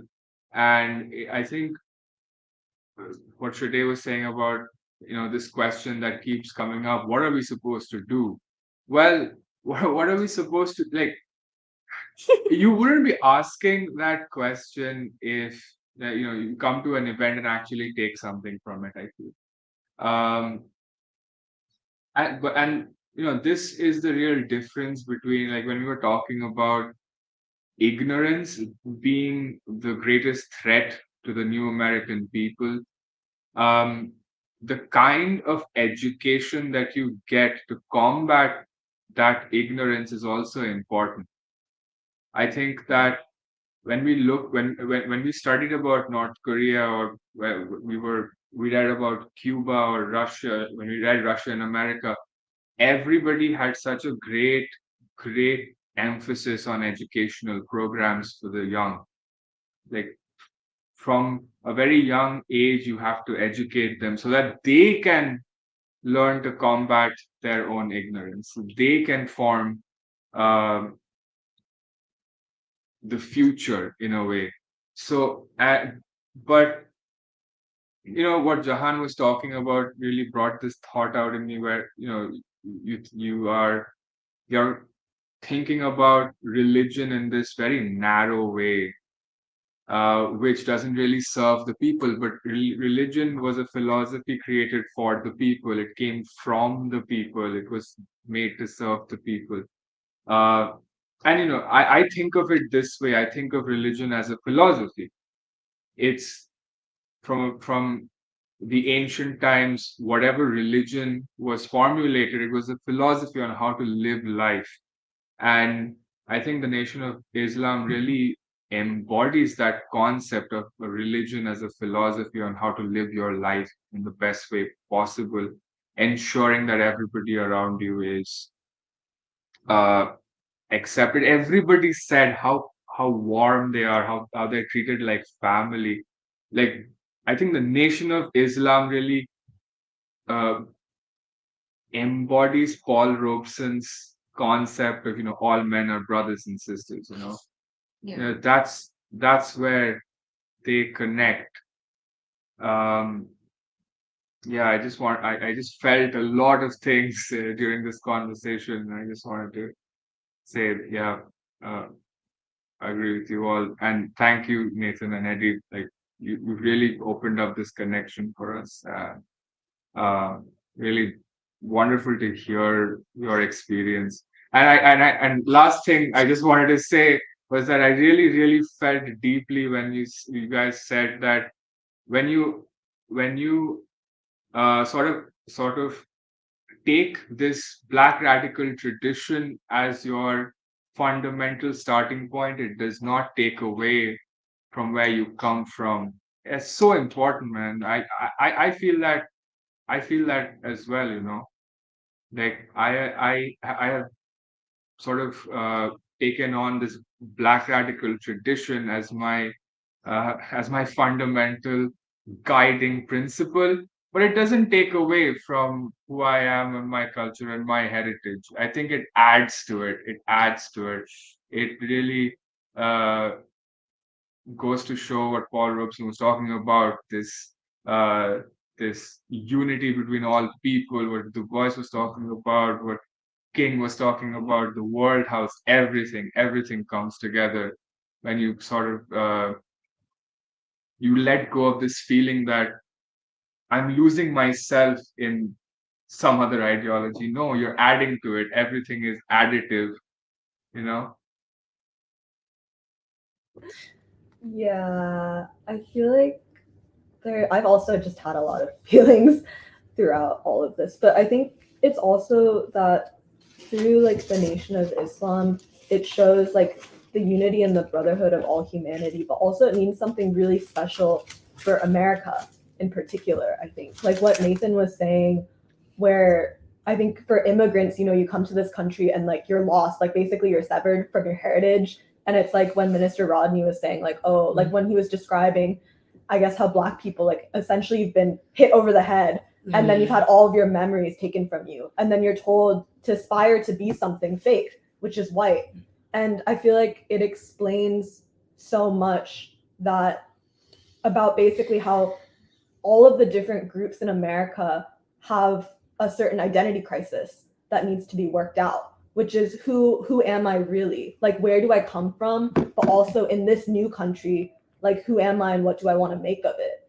And I feel like the Black freedom movement has been the clearest, like, guiding star to actually give an answer to that, which is that you're an American, like, you made this country, but also you are not the American that, like, white people want you to be. Like, you actually have the agency and, like, the destiny and the capacity to make something new and to make something so much better. And it also made me think about Baldwin because, like, I think this thing of, like, oh, like, what does it mean to be an American? And I realized that actually in this time too, I think white people have the same identity crisis, which is like, yeah, like what the F does it mean to be an American? And so it's a new opportunity, like the Afro-Asian reconstitution of humanity means something really special and important, I think, to America, both because of the changing like world order where you see like literally Africa and Asia coming back together, but then also the question of like what will become of America? Like, is it just purely a fall from America where America is just not supposed to exist anymore? Or is there a way for actually America to be more like the nation?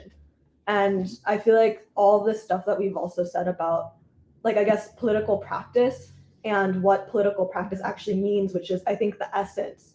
Because I feel like so much of what free school is basically the struggle to become a united American people and to provide the knowledge for the American people to become aware of that and to be able to come together and to have a basis of principle through like the leaders and ideas that we've been talking about. And I feel like the difference between us and like the Nation of Islam versus like these Marxists or like white leftists is the fact that we value the essence, which is the people and the coming together of the people over the form, which is like, oh, is it going to be a socialist revolution? Like, is it going to like have a party? Like all of those things. And I feel like that's why in some ways it's so like refreshing and it just hits so deep to be able to talk about the actually important things, like to actually be able to come together and be like, no, we see each other. And because I think I just have a lot of thoughts. But I think like what Shantanu was saying too about religion being a philosophy for the people, I agree. But I think the Nation of Islam is taking it in some ways to a new level, which is a science for the people, which is a science of how do you actually cultivate a new human being who does not just like basically pass through life, but actually has like the development and the force of will and the love to be able to want to do something about it. Like I feel like that's what Minister Abdul Haq was saying on Sunday. And what also Eddie was saying about Minister Abel and like the stuff about education with Mosque Maryam, like I feel like it's actually in some ways it has advanced to a scientific level in the same way that I feel like when we talk about, I guess revolutionary science or like scientifically what is needed to actually like cultivate or nurture or build up a people. But I'll read comments. Sorry. So Virginia says, good morning, free school. Brother Gregory Mohammed says, peace and blessings, Saturday free school. May Allah continue to bless you with success.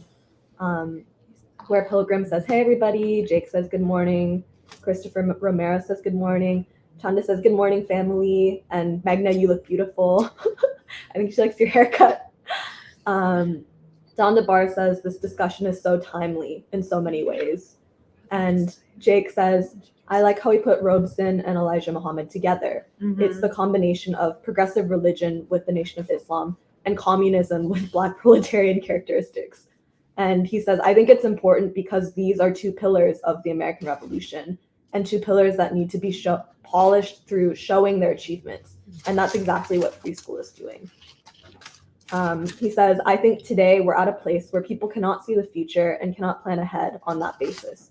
I think looking back at these figures helps remind us of the broad scheme of things because Paul Robeson and the Most Honorable Elijah Muhammad saw it because they loved us. They committed to their ideas and fought. They went ahead and did what they saw, and they did what they could do to contribute to the struggle for a democratic America. And democracy meaning everyone is included in the process of building American civilization. And then Todd says, amen, Emily. Dawn is outraged, asking who is smearing the free school. And then BK says, great points. Jerome Muhammad says, excellent, Shahan. Brother Josiah is watching and says, praise be to Allah. Thank you for you all. And Jerome also says, Elijah Muhammad defined Islam as loving for your brother what you loved for yourself. I remember several editors and writers working for Muhammad Speaks were socialists, including the UN columnist Charles Howard, a friend of both Du Bois and Robeson. Wow. Speaking of Muhammad Speaks, for the exhibit that we want to put together for the festival, like we had been working for weeks on this exhibit, and then we realized we're like, no, we need to just focus on Paul Robeson and Elijah Muhammad. And what's really beautiful is we want to like really highlight Muhammad Speaks. And just there's a lot of covers on there where I think one of the first covers you can find that's digitized is like a speech by Elijah Muhammad where he says, what is un-American? Like define what is American, what is un-American. And it's just really amazing. The commonalities between Paul Robeson and Elijah Muhammad and James Baldwin. This question of, well, can you even tell me like what is American? What is the identity of America? As if it was even formed. And it's just really, there's something really beautiful, but I'm just excited for even in the exhibit for us to show those beautiful newspapers of Muhammad Speaks and give Muhammad Speaks credit. Because also I remember when we were working on the Vietnam Korea event, there was like, and we discovered that journalist Wilfred Burchett from Australia, who Julian Assange says was his hero, like someone he really looked up to.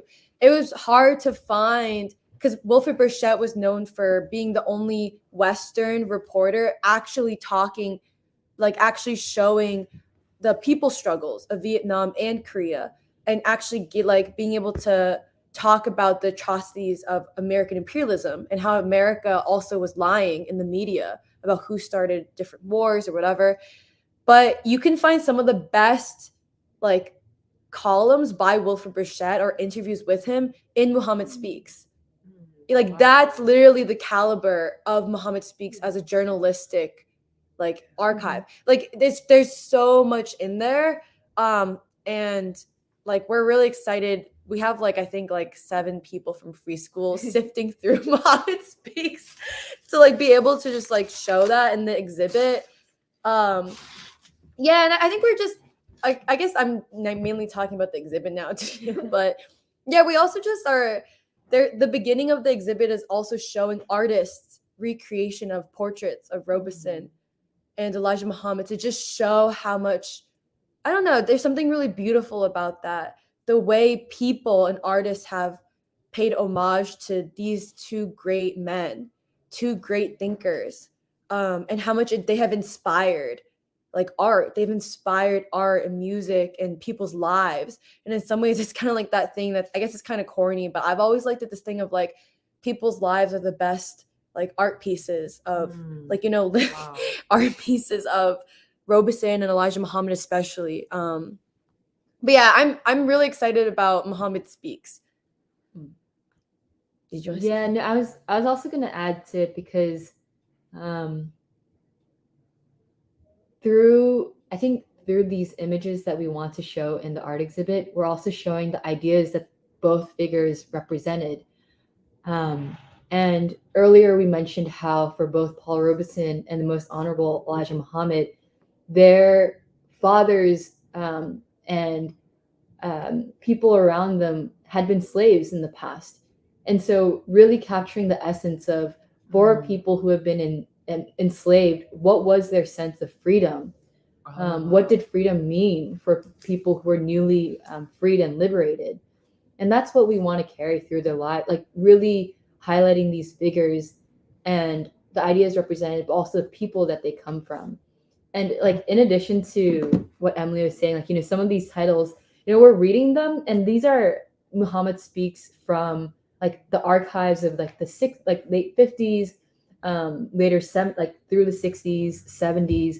And as we're reading these titles and going into the content, like a lot of it resonates so much with what we're seeing today and what we're trying to say in free school. So like in addition to the one Emily had said of like what is un-American, there are these other titles which are problems of Black men in Africa, Asia, America, the same. What is an un-American? There's one that was that said, no power can stop this change. And this is also referring to the world anti-colonial movements at the time of Africa, Asia. You see through, I guess I just saw a message from Jaron that it began in 1961. So edit that. And like really capturing the revolutionary essence of that period where you see the rise of, or the anti-colonial movements of Africa and Asia. But even this concept of a new civilization and that will come out of this question of like, will we have peace or will we have war? And even throughout the articles, there's a similar sense of like this emergence of art and music, because you have Coltrane and Miles Davis captured in these Muhammad Speaks editions as well.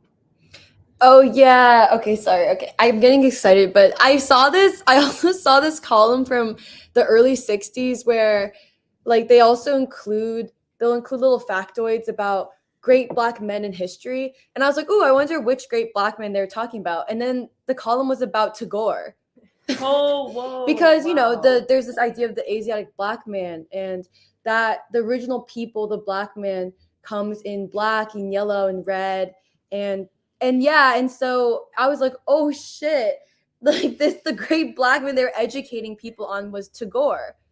And yeah, it was, yeah, and I think I sent it to a few people. But the other thing I also wanted to say was when we were talking about how much we wanted to show these Muhammad Speaks, it's also to say that, like, especially with the teachings of Elijah Muhammad, the sense you get is that like they were preparing a people not just to become a new people, but they were preparing a people to rise and build a new society when the day came where America would have to face her judgment of what she's done to the world.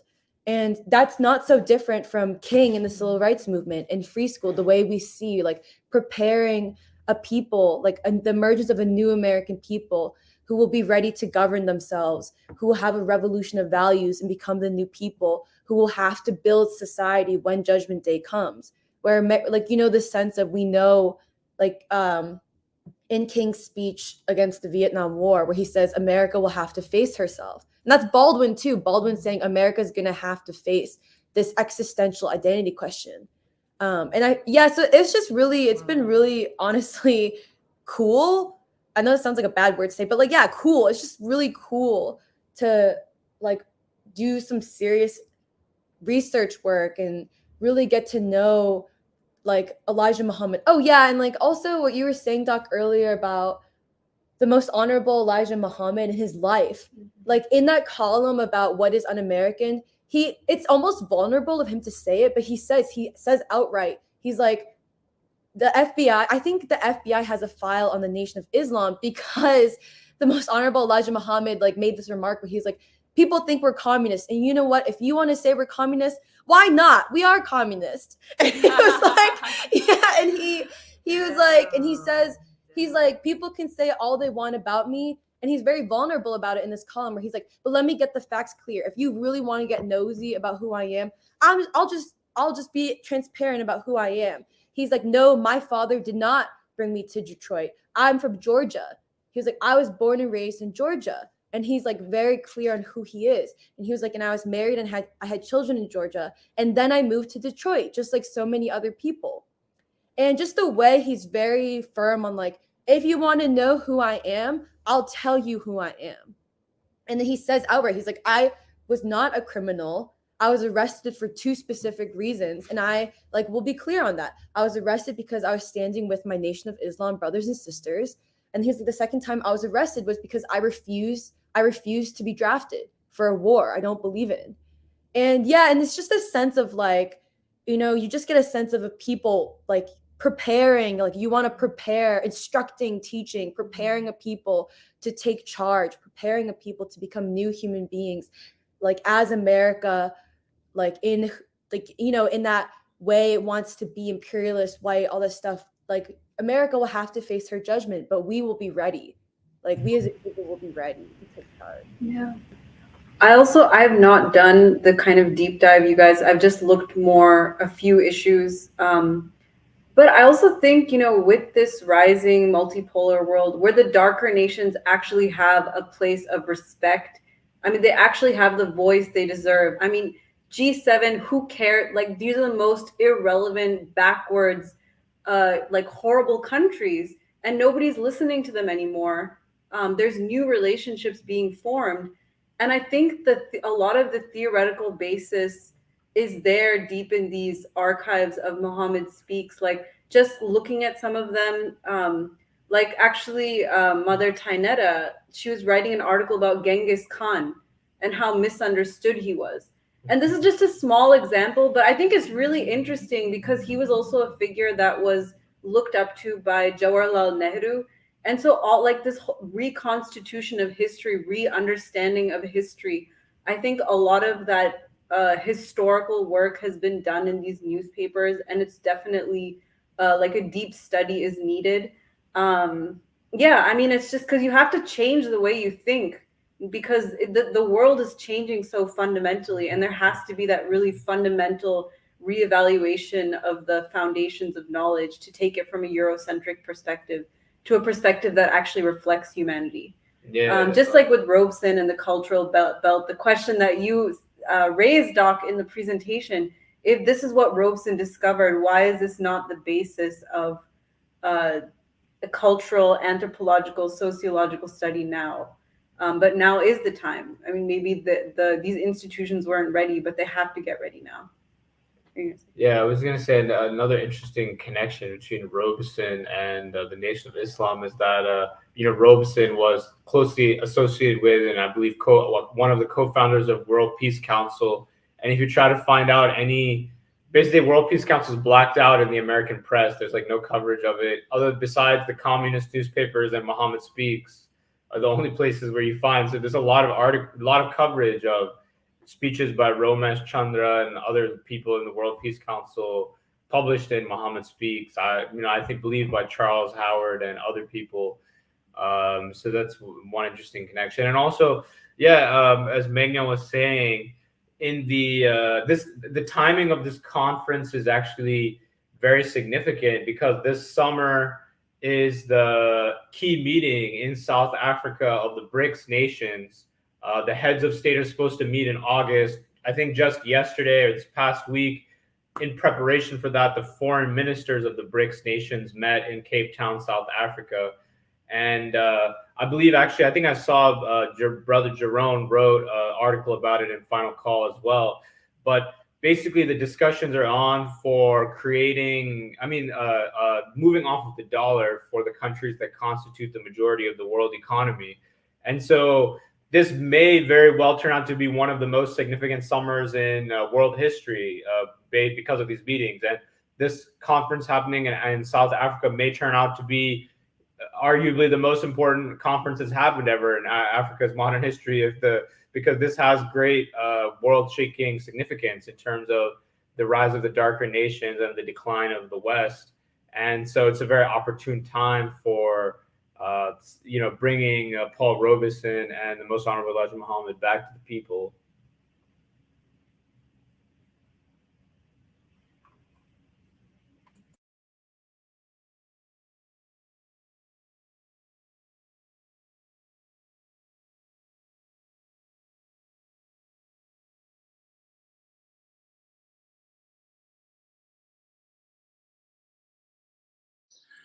Emily, would it be okay if we went on to the discussion of, my interview with Midwest Marxist and the Norman Finkelstein points of the Norman Finkelstein question? I guess I'll put it that way. Should I begin?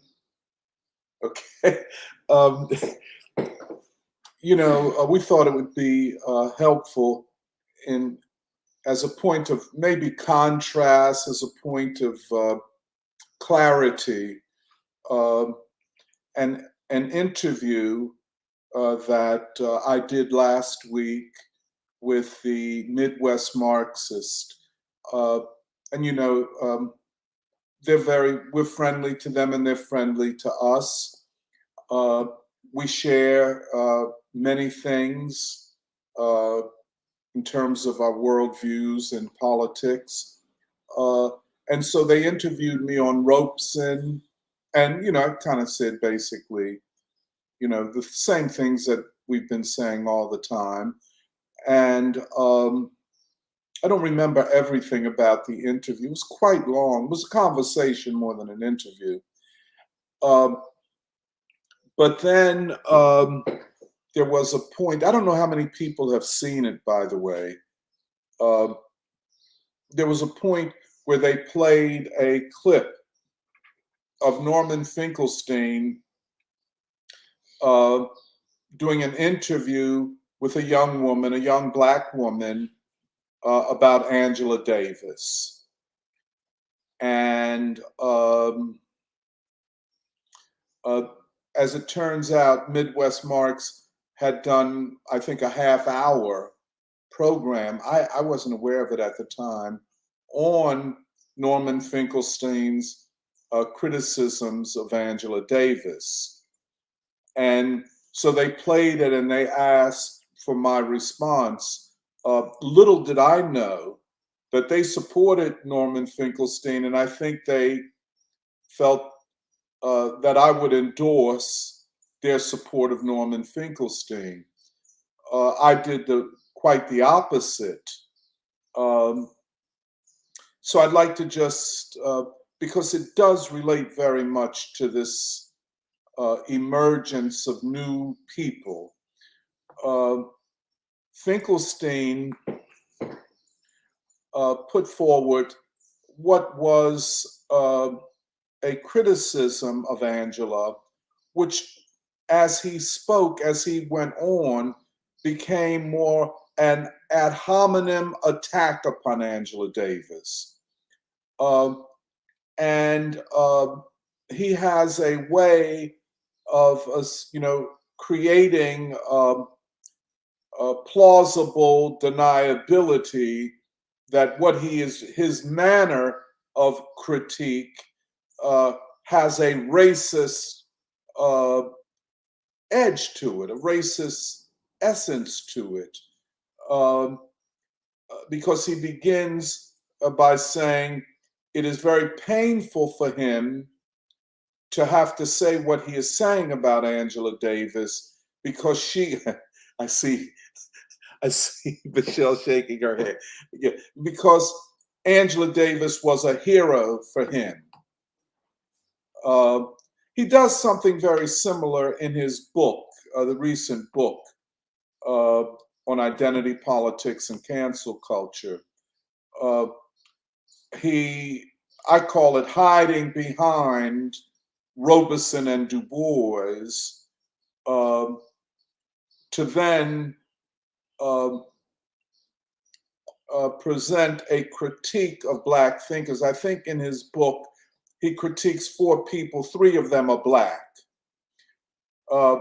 So he, in a superficial way, identifies himself with Du Bois and Robeson, and they having been canceled by the government of the United States for their positions. I don't think he makes very clear what their positions were. I want to come back to that because this has to do with his understanding of Robeson, Final Days of Life. But in this, so he sets up that Angela Davis was a hero of his. And then he says that Angela is not who she was, and that she has written this book on prison abolitionism. And then then the tone becomes very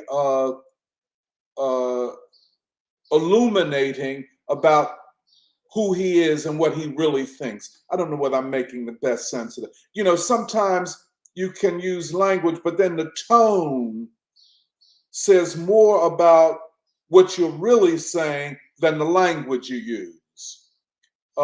So the tone becomes one of ridicule of Angela. Not only was Angela Davis introduced by a very rich woman in South Carolina at a talk that she gave, but even Amy Gutman, the former president of the University of Pennsylvania, now the ambassador of the United States to Germany, at some event or at some statement had positively spoken about Angela Davis. Let me just parenthetically say about that. It's just like Muhammad Ali. Angela Davis influenced everybody, and young women of her generation, even those who had career paths and trajectories towards the ruling class and could not acknowledge what her heroic stance had meant to them. Now, in this period, and this Angela Davis, they can almost say Angela Davis was a heroine for me. She meant something to me. And that's not hard. It's just like Muhammad Ali. I mean, people of that magnitude and courage touch all kinds of people. In fact, they touch tens and hundreds of millions of people all over the world. And so, okay, but then Finkelstein interprets this woman introducing who he says is the richest woman in South Carolina. I'm presuming she's white. Her introducing Angela Davis, and he never says what the venue was, who invited Angela, what the whole thing was about. But this, for him, was evidence of Angela having sold out and having betrayed principle and gone over to the rich. Okay. Now, that having been said, then he goes into a critique of the book that Angela wrote on prison abolition, which I have not read. But his critique is that, and it's satirical. It's like, ha ha ha. It's a, how would you put it? You know, how could she be so ridiculous? Doesn't she know that the state will only be demolished in the advanced stage of communism? Doesn't she know that? You know, that type of tone. I have not read the book, so I'm not able to evaluate it. What I think she is trying to get at, or perhaps get at, having heard her speak on this, is that the prison system must be radically reformed. Whether it occurs in our time is not the question. It is, as it were, a theoretical, philosophical discussion of prisons. What they are, what they mean in this moment in history of the development and de-development of capitalism, and how, I guess, and what she is saying is prisons represent an attack upon democracy, an attack upon the people. But he takes it somewhere else, because his point is not to critique the book as much as to ridicule and humiliate Angela Davis. It is very apparent what he is doing. And then he becomes so worked up about this. I said in the interview or the conversation with Midwest Marxists that he almost seems to be orgasmic about this. You know, it's like he's getting off on taking her down. White man, African American woman. Okay. Most Black people would see it. The tone, the ridicule, the humiliation of Angela Davis as pure and simple white supremacy. And they would ask the question, if anybody has, why you? Which I asked that question too. And I said in the conversation, on what revolutionary authority does he attack Angela Davis? Right. He has no revolutionary credentials. And I will say it again, none whatsoever. Nothing. Nothing. Believe me. And I said to them, he's raising his voice. I'm talking too loud. Forgive me, y'all. He's raising his voice over talking at that young woman. I said, raise your voice to me, hometown. Let's see what happens. Mm-hmm. You know, don't take advantage of a young woman who wasn't even alive in that period. You know what I'm saying? Now, and then he says at one point, and I hope Angela Davis is listening. I mean, it was ad hominem, meaning attack upon the person. It was to ridicule, and it was to humiliate. I made it clear. Angela Davis today is not the Angela Davis of before. But the situation today is not what it was. Angela Davis had behind her the Communist Party, and especially the Henry Winstons and William L. Pattersons and others. She had the World Communist Movement. There was the Soviet Union. That does not exist today. Angela there is a political retreat, and I think Angela would say, no, I am not what I was in 1975. I am not that. And I can't be that. And I said in talking to them, I said, Angela, rest, soldier, rest. You deserve it. And you don't deserve to be ridiculed and humiliated by the likes of Norman Finkelstein. Now, let's go back to Norman Finkelstein,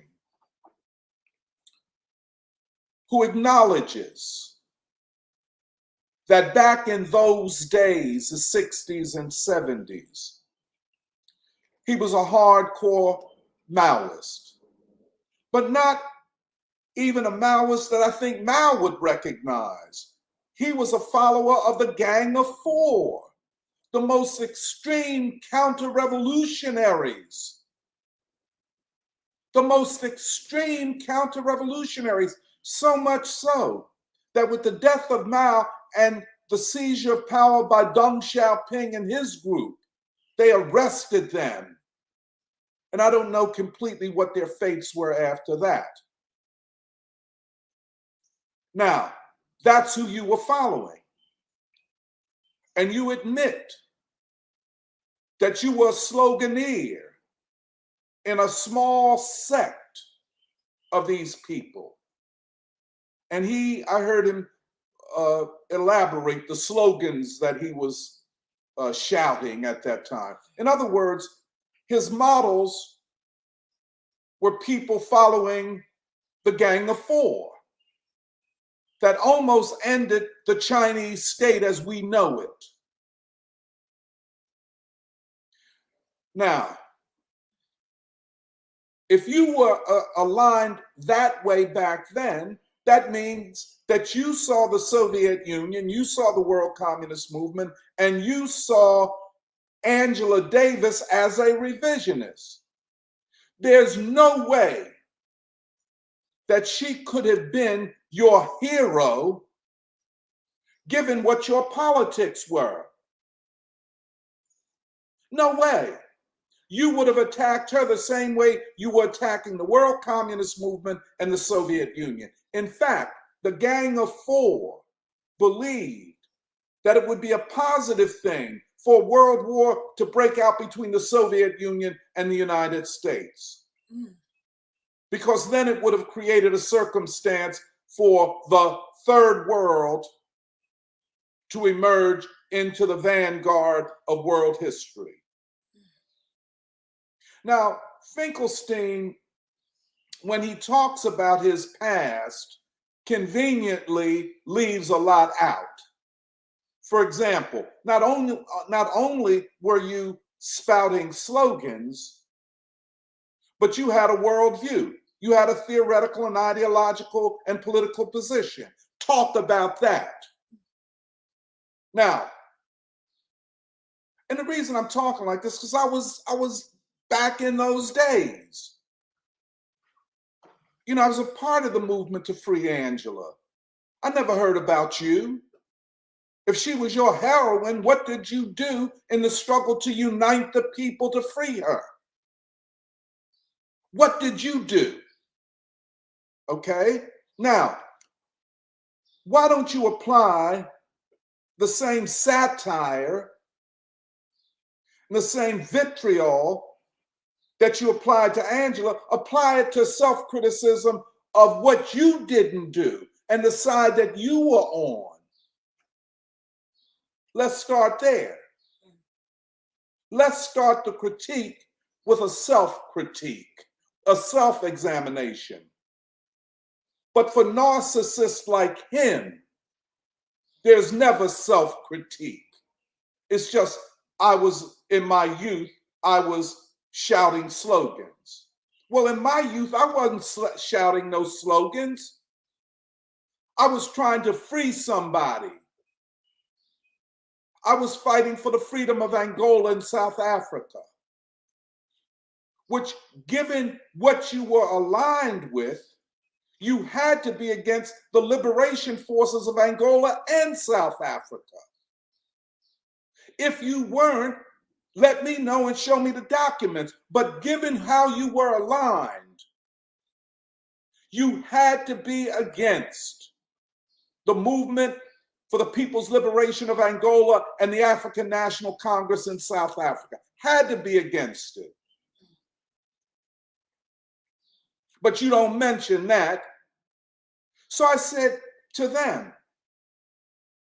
upon what authority does Norman Finkelstein even think that he can ridicule this great soldier, this great revolutionary, even if she isn't what she was? She's a soldier. And if she retreated, I would say, rest, dear soldier. But he can't feel that. He can't feel that. And again, I said almost orgasmic. He gets so worked, I'm going to take down this great Black woman. And that's what it was. Then, so I said to Midwest Marxists, no, I don't accept that. It's no way in the world I would accept that kind of attack upon a Black woman. That ain't in my political scenario or whatever, my political repertoire. In fact, I attack the white men who attacked that woman. And like Finkelstein said about, I hope if Angela Davis is listening, well, if he's listening, and if you don't like it, you know where I'm at. You understand? And I mean that. Raising your voice. No, you ain't raise your voice. See, first of all, and I told them this. I said, we got a history of white men raising their voices to Black men and women, telling us to shut up. You understand? No matter what you got to say, you better have the right tone. You better come different. Now, he would never ridicule his hero, Bernie Sanders, like that. Never, and never has. Has Angela voted for military funding to a neo-fascist regime in the Ukraine? I don't think so. But Bernie, according to Finkelstein, was bringing class politics into the election. He was bringing them by supporting a neocon war maker, Hillary Clinton. If you couldn't support Trump, why don't you just sit out in the interest of class politics? Yeah.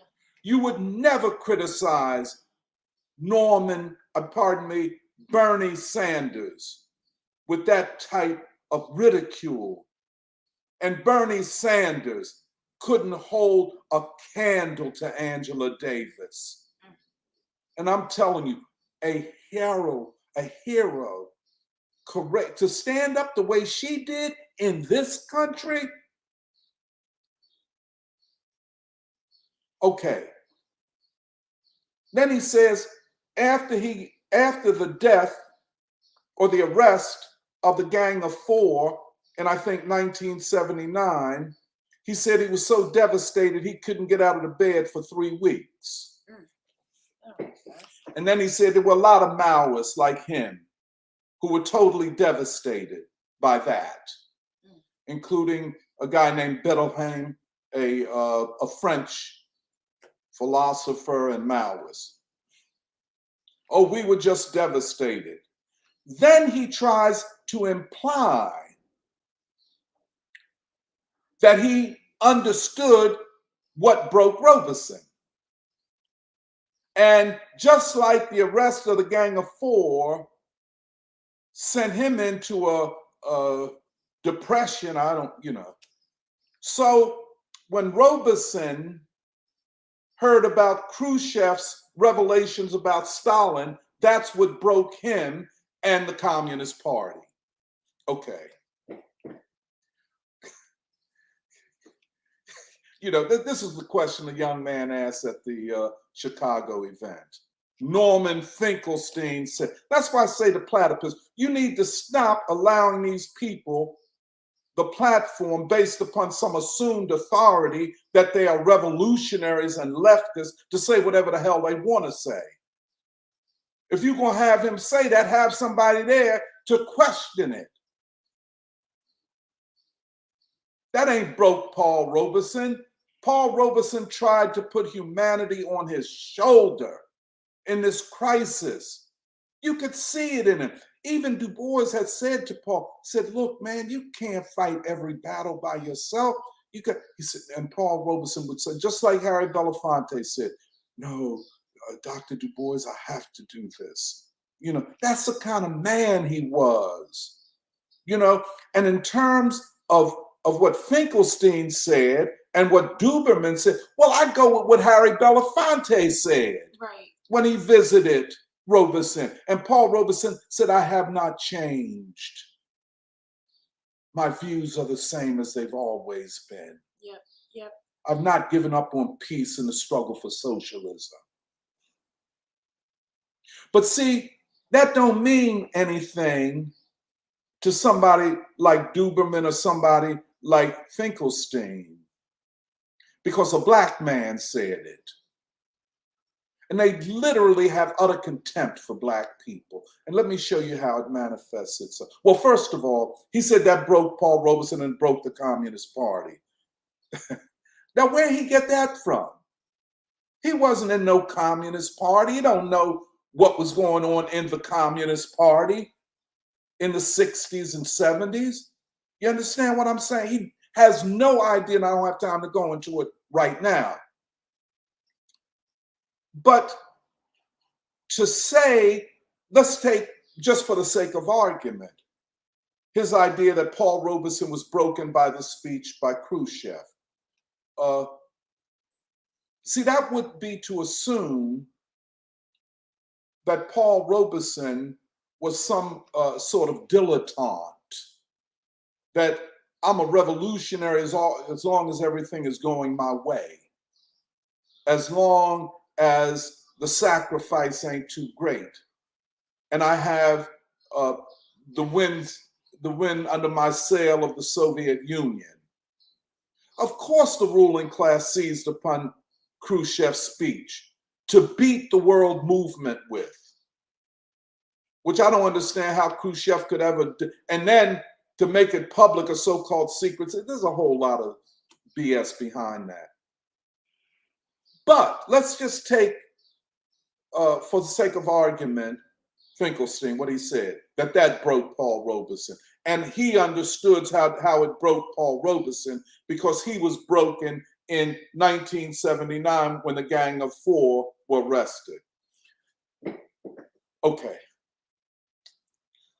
Qualitatively, two different phenomena. First of all, what Khrushchev's speech said in essence is that Stalin and the leadership of the Communist Party and the government of the Soviet Union at that time violated socialist legality, okay? And did things extra legally without the authority of the law. Well, first of all, that's not new. I mean, Khrushchev was a part of all of that. The trials of the 1930s and then the invasion of the country by the Nazi armies. What legality in a time of occupation? You literally do what you must do, etc. That argument was thrown in our faces with the collapse of the Soviet Union by the then chairman of the South African Communist Party. And I'll just make it clear to you. He wrote a pamphlet called Has Socialism Failed? And Joe Slovo could not get a visa to come to the United States under any circumstances until he wrote that pamphlet.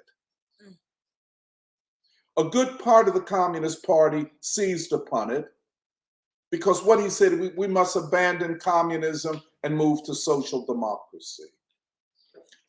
You know, that's happy days are here again. Here's the authority, Joe Slovo, the chairman of the South African Communist Party, saying this. A stick to beat us with. But let's take, for the sake of argument, that Finkelstein is right and that he experienced something similar, or even worse, or similar, I'd say, when the Gang of Four were arrested. In other words, you had an emotional breakdown when a gang of counter-revolutionaries, and that's what they were arrested by the government of the People's Republic of China. In other words, you were so invested in a group of counter-revolutionaries that you had a breakdown. There is no evidence anywhere at any time that Paul Robeson associated with or identified himself with counter-revolution. For the sake of making an argument which in its essence is both racist and anti-communist, that the Communist Party was broken by that speech. What evidence do you have of that? Oh, liberals left the Communist Party? So what? You know, in any organization, there are people who just come to be spectators. You know, so they left. That was not the end of the Communist Party. But Finkelstein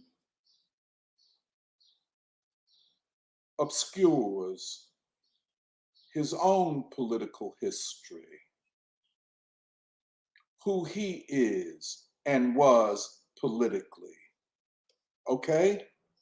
So before you talk about Angela Davis, I want to know more about you. I want to know about you, Norman Finkelstein.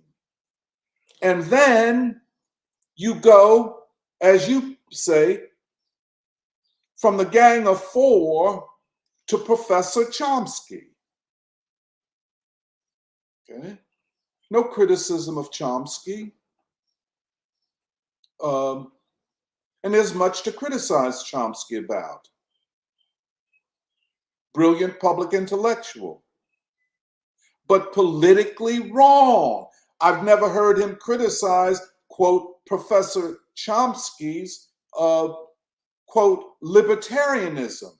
This is not my language. That's what Chomsky defines himself as, a socialist libertarian. You criticize Angela's book on prison abolitionism, which is not a critique of the book, but a ad hominem attack upon her. I've never heard you mention, quote, Professor Chomsky's libertarianism. Now, you use, quote, Marxist theory of the state to attack Angela, but why don't you use the Marxist theory of the state to attack the libertarianism of Chomsky? What does libertarianism say? The state should be folded up as soon as possible. Okay, the final thing I want to say on this.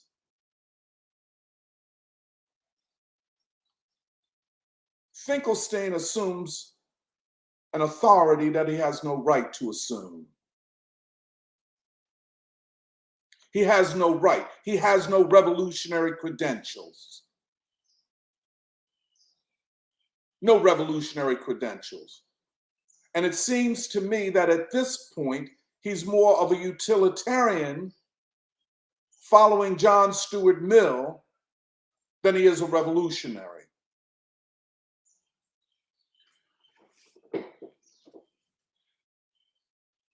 You know, what we have to say to younger people is you need to get your priorities straight.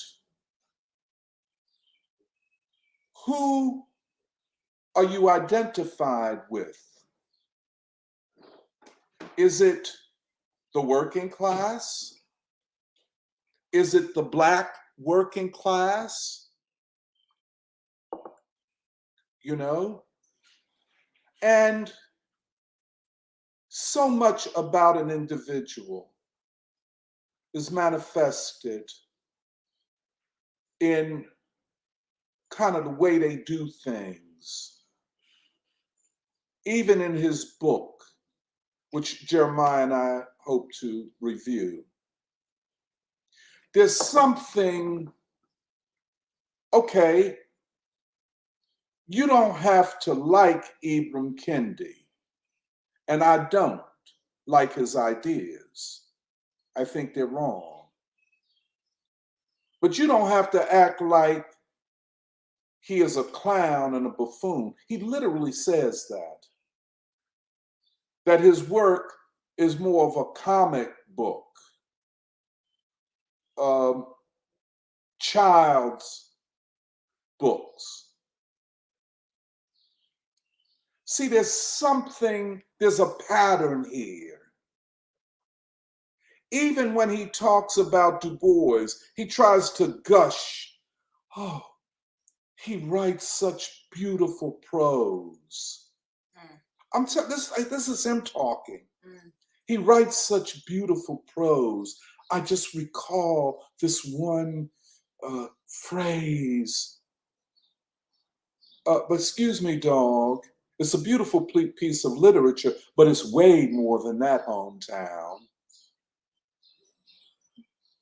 And you don't know that, but you. And then he says, and this is the white man, white Marxist, who recently, it seems, has become a Trotskyist. He's quoting Trotsky these days, you know, and what, you know, see, all of that is discursive strategy, by the way. And then he says, because Norman Finkelstein, the authority of a revolutionary from back in the days, we're to believe, he says, in the 20th century, there are two great Black men. And they're great because they're about Black people, not because of anything, a general greatness. They would never say that Marx was a great German, although he was that, but he was a great theorist and philosopher. The two great men are Du Bois and Robeson. The next question becomes, does it end there? Was Martin Luther King not a great and transformative figure? Obviously not for you, because you weren't even in the civil rights movement. You were marching around shouting Maoist slogans. So this whole idea of Marxism and Marxists and the white left and all of this, it's such a great distraction. And they continually get it wrong. They continually make mistakes in the name of Marxism and in the name of their radicalism.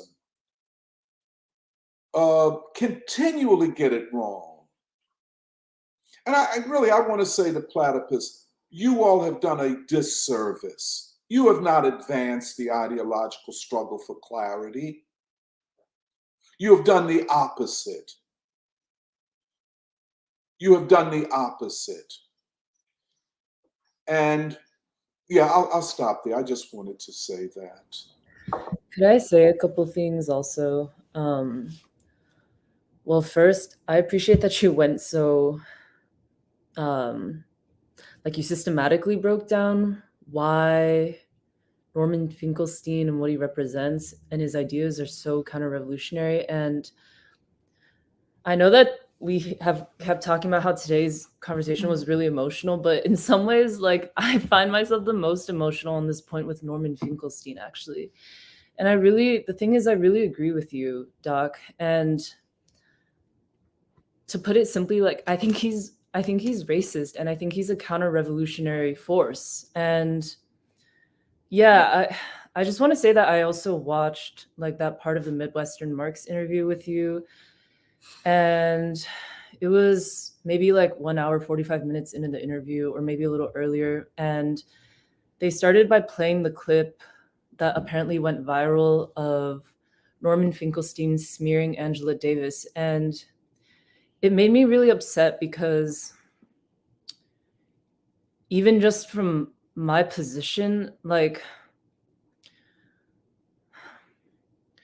I felt like I knew that he was disrespecting an entire tradition, especially the Third American Revolution, that has been indispensable to forming the foundation of the American revolutionary process in this time. And I just have so many questions about Norman Finkelstein. And the thing is, I don't know if in his framework or if in his intent, he even has the starting point of, I'm a part of the American people and I care about advancing the American revolutionary process. Because it's a very, very simple thing if that's your starting point. Like, that human dimension will lead you to confer a certain respect to, for one, like, let's just say the Black freedom struggle or the civil rights movement of the 20th century. And so when Norman Finkelstein began to really smear Angela Davis, like, my heart really hurt because I knew he also didn't give a shit about all of the people who loved her and who she loved, and the movement and the history that had produced someone like Angela Davis and put her in the position that she was put in. And Doc, I also think something that was really important that you had mentioned in that interview was that you have to remember that Angela had to face certain pressures that were so unprecedented, like almost on the level of what someone like a Du Bois and a Robeson had to face, where basically the ruling class of the world's leading imperialist country is mounting like all of that onto a single individual. And for an individual not to be broken by that is almost an impossible feat. And Norman Finkelstein doesn't confer any level of moral authority to that. And yeah, I also want to underline that I was also really bothered or disturbed because you could tell that Norman Finkelstein did have this attitude of, I'm speaking now so that I can expose something true about Angela Davis, so I can let everyone in on the real Angela Davis. And this is why I started by saying that it made me realize Norman Finkelstein's a racist. He would never have the same attitude of like, let me expose something about this person toward any white thinker. I swear he would not have done the same for Biden. Like, he would not have done the same for Bernie, or just any of, these mistaken white thinkers. And I really thought what he was saying subliminally was that, look, after all, Black revolutionaries can't really exist, or there is, like, they will never be as intellectually or politically sharp as we, like the white Marxist lineage, like the white Marxist intellectual tradition. And it just really concretized for me as well some of what we have been observing and saying about Platypus for the past couple months as well, where by not conferring a certain historical and moral authority to the role of the Black proletariat in American history, they are actually taking a certain position which is very damaging to like a genuine revolutionary position now. Because, yeah, it was, I'm getting emotional, but it really upset me. And to be honest, like, I was also really upset with the Midwestern Marx interviewers because it also okay, to put it one way is, I don't think you have to know that much to know that a lot of what you came out of, Doc, which is why I respect you so much, like your ideological, the path of your ideological struggle, the path of your political development is very part and parcel with also what produced Angela Davis. And I don't even know what the exact history between you two is. I know there's some history in having been politically involved together, but I know enough to say that, like, you guys are brothers and sisters. You were bound by a common blood, which was the blood of the struggle for freedom, like for freedom, democracy, to end war, like to end imperialism. And it really rubbed me the wrong way that the Midwestern Marx interviewers came in with, to me, it seemed the assumption that, oh, Doc, like, let us let you in on this, hot new analysis of Angela Davis, which exposes her for who she really is. Because for me, I suddenly just said, like, oh, so what do you think of, like, what do you think of the Third American Revolution? Or what do you think of the role of the Black proletariat and its contributions, like, to the world anti-imperialist struggle? Like, do you see it? How much do you want to see it? And so I think my heart also hurts because a lot of young people who are searching for ideas, especially online, they do end up in places like, the YouTube channels of Midwestern Marx or Platypus. And I just think that these groups need to be very careful, or they really need to adjust, like, basically their political or their pedagogical approach, because you can't confer that sort of authority to someone like Finkelstein. And you also can't draw a false equivalency between someone like Finkelstein and Robeson, for example. If you miss that, you're going to miss it all. And if you need one litmus test, it would be to put any working person in a room and play that Finkelstein clip. They would effing hate Finkelstein. They would be like, why is he so arrogant? Why is he yelling? Why is he talking this way? And it's honestly, like, it makes me think of Bernie Sanders too, and how I never forgot it, but a few years ago you mentioned how Black people don't like the way Bernie talks. He's too loud. He's too jagged with his language. He's too showy. And I don't think it takes much for anyone to really see that, honestly. So yeah, I agree with you a lot, Doc. And I think it was really important what you said. My one question to Midwestern Marx, and you can definitely feel free to jump in, is that after hearing all of this, like, I know that they were at one point very, very interested in Henry Winston. But if you were so respectful of Henry Winston, how he was this architect, but also was almost like the way he did everything to free Angela Davis, mobilizing the Communist Party in the US, but then all over the world, it almost does feel like is it so far to say it was almost like a fatherly type of love for sort of like a young comrade who like sacrificed so much. Like, I don't really think, and I normally don't get so worked up about things so intensely like this, like you would really need to examine, like, if you truly respect even the authority of Henry Winston. Well, but I could be kind of, making several leaps here that are. You're not. You're not. Well, what you said reminded me of one more thing I wanted to add. I think that they confer a certain respect or authority to the historic Angela Davis because they put her in the white left or the white Marxist framework, that she contributed to the Marxist, like to Marxist theory, or she contributed to the class struggle. But I think frankly that's a pretty disrespectful and narrow understanding of actually who Angela Davis who she was, why she's valuable, why she's historic. And I think it's the exact same thing for Henry Winston. And so if you're going to claim that you look up to these figures, just like the way that Finkelstein claimed that he looked up so much to Angela Davis, well, you better actually get it right. Like, well, you better actually, at least be attempting to take that person in their whole. The people, the culture, the history that produced them.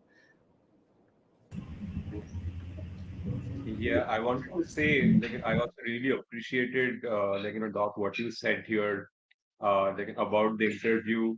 And I think while watching the interview and, these parts, I think there was a lot that was clarified because, like, first thing is, I think all of this critique that, like Finkelstein and, many others make, especially about, and Angela Davis or even a Kennedy, all of these things, I think all of these critiques, they take their confidence in some sense from the free school.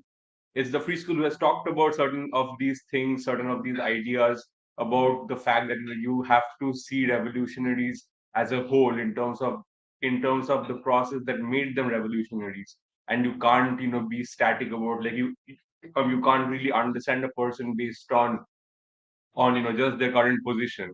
And I mean, we have talked about Ibram Kendi for a for a while. We the free school did like in like dedicate an entire summer to understanding and clarifying Kendi's ideas and so on. And I think many of these people take this confidence from the free school, from the free school's analysis. But the thing that came out really was, there is a difference between confidence and arrogance. And it was extremely arrogant, like the whole way, not just not just Finkelstein, but this entire conversation. And there was also some back and forth in the interview where I think there was this way of trying to say that oh, Dr. Montero is trying to make it about the manners, which I think is sort of saying, okay, so you're talking about the form and not the content. But you made the distinction that it's about that there is such a thing as human decency. And I think that is a substantial part of this. When we when we talk about criticizing ideas, we always have this sense that there is there are important questions we need to be clear on. That is the only reason we we spend so much time getting into the details of these ideas and where they come from and what they imply for the future. And I think there is a sense of responsibility that is lacking in people like Finkelstein and so on. You can't talk about people and even ideas in that in that tone, in that form. If you take a sheer amount of responsibility for it, if you take any responsibility for your own words and the consequences that it has. I appreciate what Michelle was saying also, that all these young people, there are lots of young people who gravitate towards these platforms. And on the one hand, these platforms, I mean, especially I think Midwestern marks, because of the fact they have been coming close to free school for a while, they have a responsibility to the people who come there, because they are many of the things that they are talking about are right ideas. They have the potential to make people think more about their entire worldview. And this is a responsibility you should not be able to take lightly. And this sort of yeah, I don't appreciate this sort of sniggering way of trying to find common ground and taking someone down. I mean, that's not something to bond over. You don't want to bond over someone by your common hatred about somebody. That's there's some there's a lot more that can be shared, I think. And it was really missing from uh I think in the conversation, but especially of course in the Finkelstein video and so on. And I think, yeah, I think the interview brought these questions out because people need to sometimes you have to realize that you have to shut up and learn from the experience of others. And this is, yeah, I feel this is something uh you have to take the responsibility for at every moment. You can't every time you even when I think we it's not a comparison, but I think even when uh we listened to Cornel West's lecture at Penn, and then we had an entire free school about it. The idea behind it was for us and people to get some clarity about the philosophical assumptions where he's coming from. And you can agree and disagree about different things about it, but it always needs to be done with this idea that you have a certain responsibility. That logical struggle also comes with this responsibility, and when you're part of this, you owe it to people who are listening to you, because people are always listening to you. And I think, yeah, I think this bit also about I think when you reach certain analysis without doing the hard work yourself, you tend to be arrogant. You have to accept that. You don't get that confidence without doing it yourself. And that's why the thing you said at the start, that this criticism needs to start from a self examination. I think that's really important. That grounds you. Well, Yeah. I also just wanted to add that it feels like rank opportunism, like Norman Finkelstein, talking about, going so hard against woke ideology and identity politics at a moment when it's basically leaving. It has been defeated as an ideology. and it has been defeated by people. It was not defeated by the white left. It really wasn't. And on its way out now. And now you write all these books, and the people you attack are Black people. I mean, was woke ideology, was it a creation of the Blacks? Where did it come from? Like who? I mean, first of all, I didn't even listen to this interview, but I'm so angry right now. Just the audacity to talk like this. Um, I've lost all my thoughts because I suddenly got really angry. But yeah. Yeah, well, I wanted to say a little bit about Finkelstein. So he, because I used to, when I've known about him for a long time, like 10 years or something. I've been watching him off and on, and when I was younger, like when I was in college, and when in my early days in free school, I used to actually, kind of look up to him. I respect him because I was like, he was supposed to be a model of this progressive intellectual and so on. But it's been very educational for me as I've gained greater clarity over the years studying with free school about the strong limits of his methodology, and now how that's even becoming, as others are saying, counter-revolutionary and opportunistic. And I mean, I think several people have noted this, but this point about responsibility is very important. He's coming out of a framework, and this is basically the thing of Chomsky, I think, as well.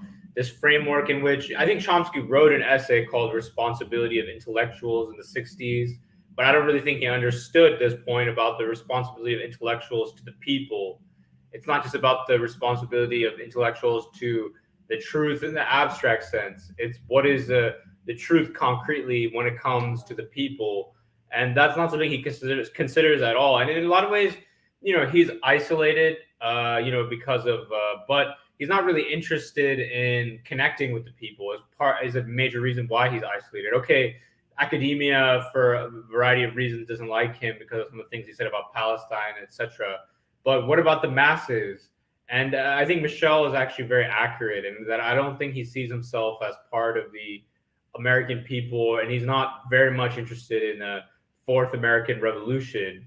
The most he's interested in is the Bernie movement and some kind of professional managerial class reordering of things. And I mean, it's really an arrogance, as others have said, and bordering on a narcissism at times. And we've also extended multiple invitations in the past for him to be part of free school, and he has not really been interested. But when it comes to Platypus, all of a sudden, he's interested in working with them. Or if a university invites him, he's interested in going there. And so, I mean, firstly, it's a wrong role model for the youth. I think Doc is absolutely right. And he might go viral, certain clips and so on, but he's speaking very irresponsibly. I mean, we've established his past, and then also his present ideological and political foundations are fundamentally unsound. For example, he says, he's so traumatized by the fall of the Gang of Four, and since then he's kind of abandoned ideology, and he's basically an empiricist or utilitarian. And he also said that because of that so-called trauma, to this day, he's never read an entire news article about China from start to finish. So his understanding of China is completely off. I don't really think I don't think he appreciates, the 20th Party Congress and Xi Jinping and the multipolar world and the struggle for world democracy. I don't think he understands that. Similar to the point Purba raised, I haven't had a chance to read the book yet. I'm looking forward to Doc and Jeremiah's interview, but I've certainly seen many of his speeches and interviews where he talks about wokeness. And I don't really think he I don't think he really gets the depth of identity politics coming from the deep state and imperialism and connecting it to this, and McCarthyism and all of that stuff. I think it's quite superficial and in a way, as Purba was saying, opportunist as well. And then, of course, the racism of the way he's approaching Angela Davis. And, also when we had asked him his opinion on the Kanye West situation that had transpired and how that relates to this whole issue of identity politics, he basically had a very arrogant attitude, like, oh, I'm not going to talk about someone like Kanye West, or I'm not going to talk about the Nation of Islam, as if, you know, that's below me. I'm a great intellectual. I basically deal with the, you know, the so-called real issues, you know, and he would never have an attitude like he had towards Angela Davis or even Kanye West. I mean, first we said Bernie or Chomsky. I mean, now this whole thing with Chomsky and Epstein, I haven't heard him comment on that, which has been reported in the mainstream press. But also, how about somebody exposes John Stuart Mill, an East India Company official? Can we talk about that? Can he spend some time exposing John Stuart Mill before making him his foundational thinker? I would appreciate that personally. So anyway, I think Finkelstein's day is basically up as a progressive thinker. I don't really think he has much value to give. And I think groups like Platypus or other podcasts are basically enabling him. These podcasts are enabling him to get clickbaits and, he's saying provocative. He thinks just making people angry and provoking people is somehow a sign of brilliance. And I mean, he strikes me as basically a very frustrated and exhausted individual who's retreating into this kind of, white supremacist and narcissistic form of thinking. Yeah, I remember.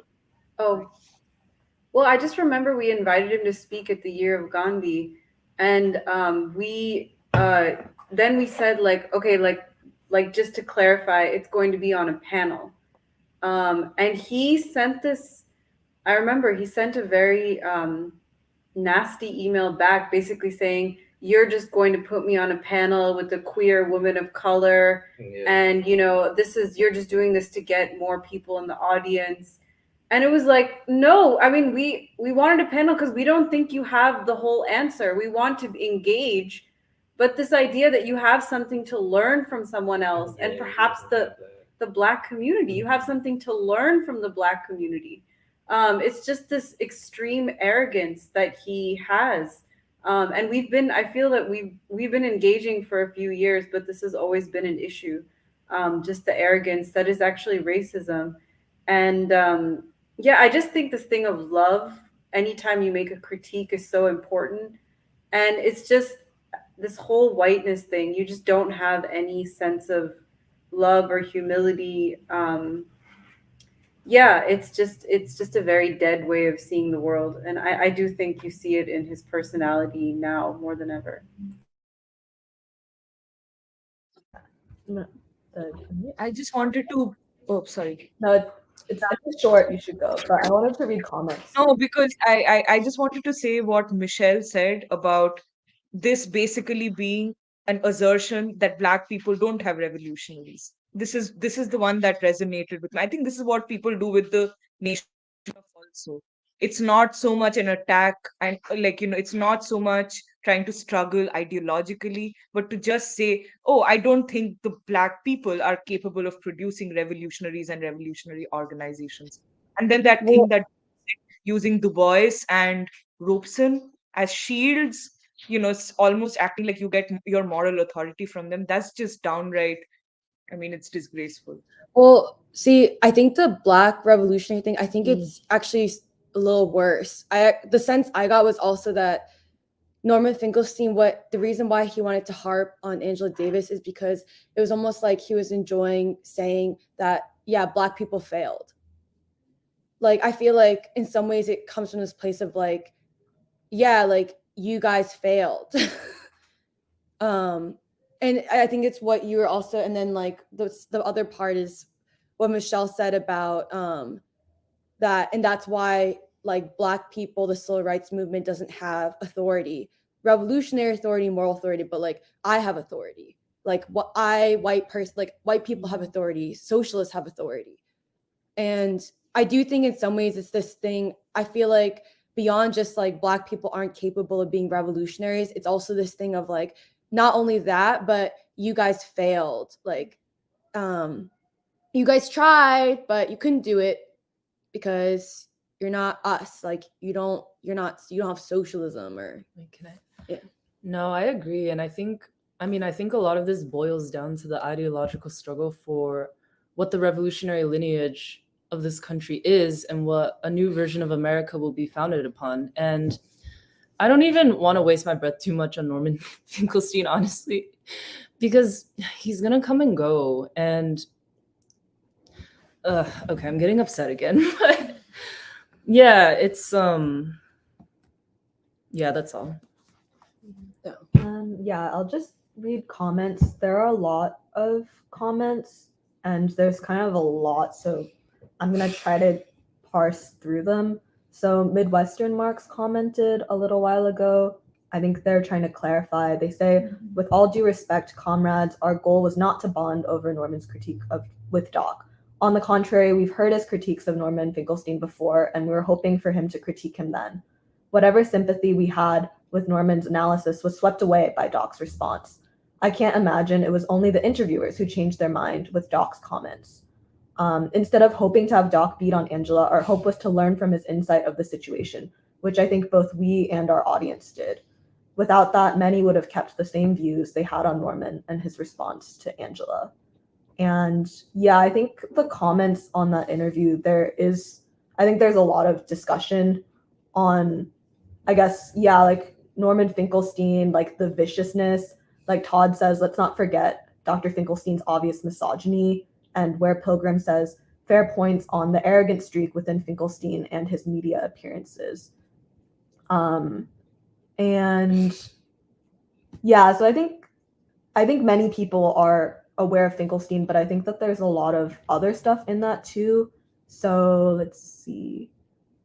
Where, yeah, it's like the human decency part that Shambarto was talking about versus like the ideological elements of it. But the thing is, you can't just separate the two.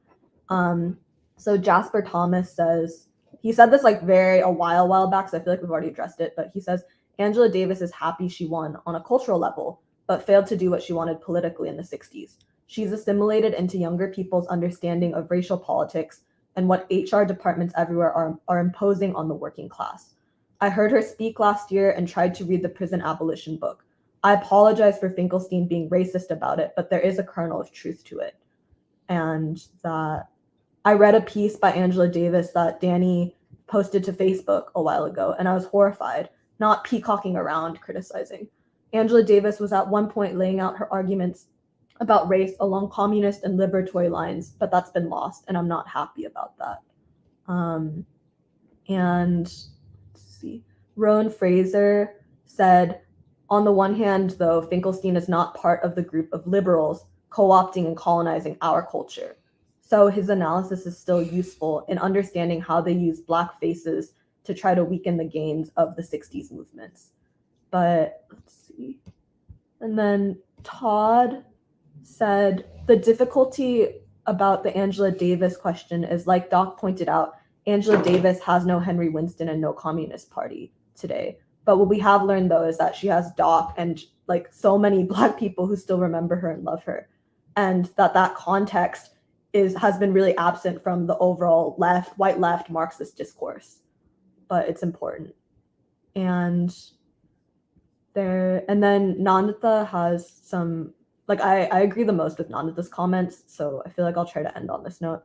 She says, I agree with Doc that this kind of attack comes out of extreme arrogance. Finkelstein and others do not understand the kind of defense the Black community mounted for Angela and how much she's loved. They also don't understand what she's been through in this struggle and what she sacrificed. The defense of Angela as a Black woman revolutionary by Henry Winston and others was to protect her from the white world's attack on her. Finkelstein is aligning himself with those who attacked her then by denying this history and by literally attacking her.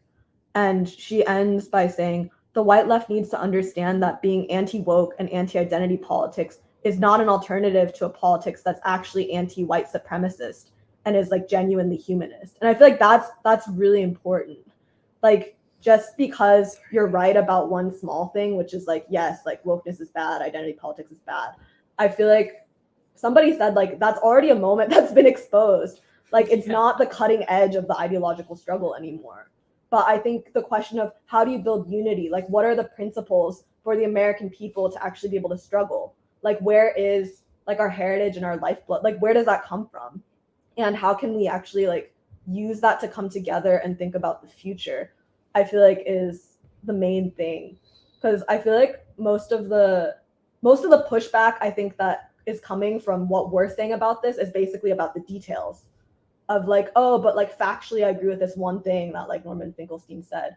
But I feel like we are talking about like something a lot deeper and a lot bigger. Like it's actually about like principles, like how do you actually see a person? And I feel like the thing that I realized I really don't like is that they don't want to see Angela Davis at her best. Instead, I feel like they get off at imagining her at her worst. And yeah, I just feel like that's so wrong. Yeah, it's also anti-human.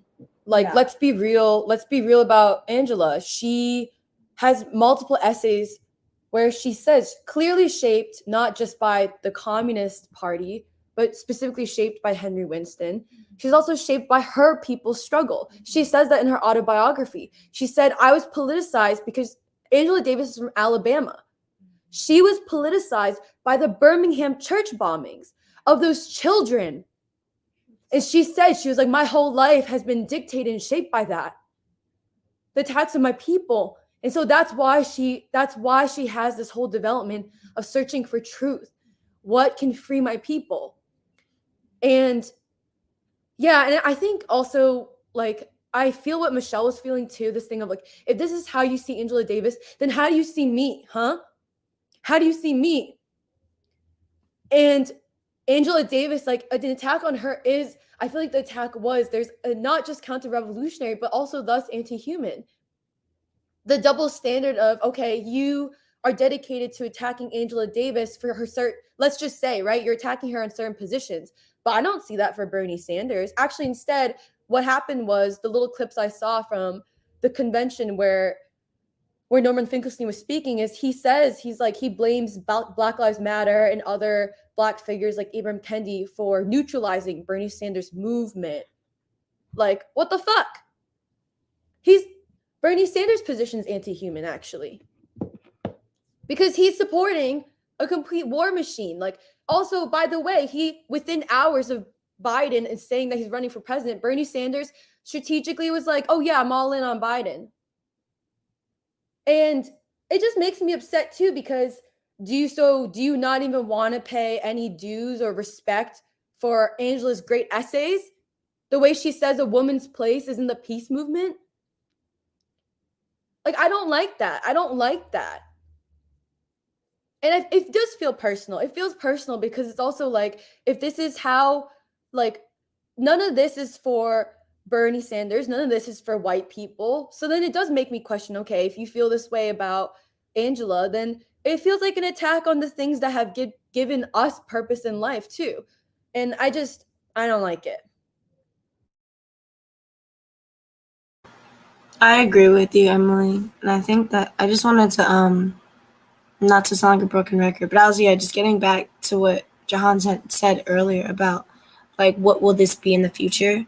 Because, I don't know, like, I'm kind of seeing this and thinking about our conversation of, like, long wave theory, and I've been, like, trying to read more about that in parallel with Du Bois and his synthesis of history. But it does make me sad to think that there can be generations of youth who learn about Angela Davis in the future as an antagonist, as a counter-revolutionary, like all of what she was doing in the 70s, like that didn't matter. It didn't.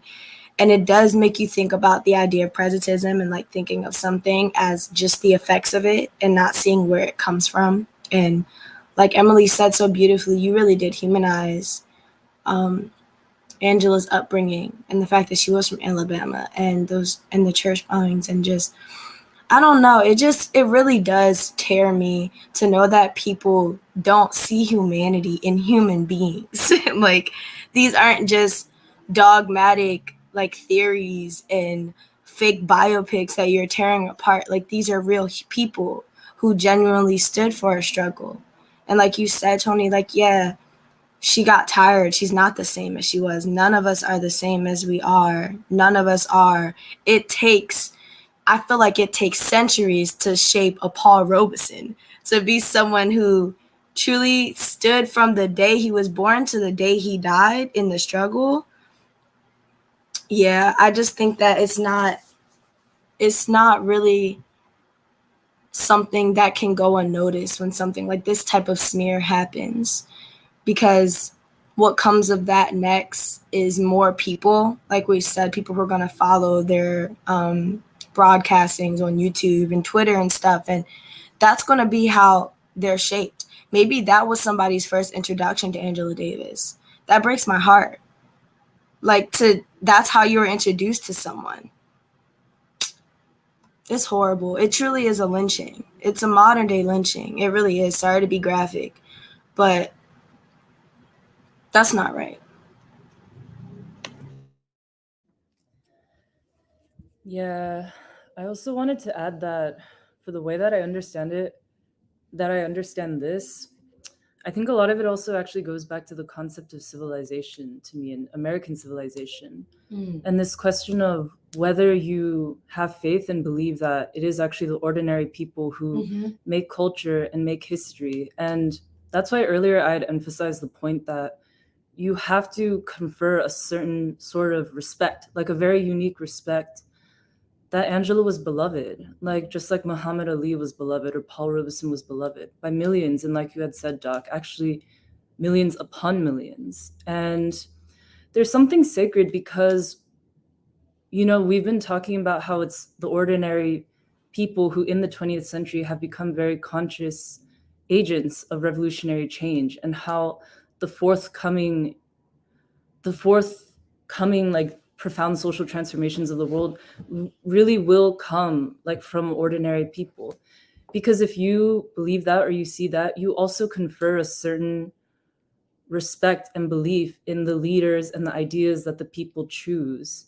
And that's why I actually don't know that much about Angela Davis personally or historically, but I know enough to say that there's something great about her that I have really respected. And yeah, for some reason, like our conversation about Angela Davis actually made me think of a lot of the jazz musicians of the mid 20th century.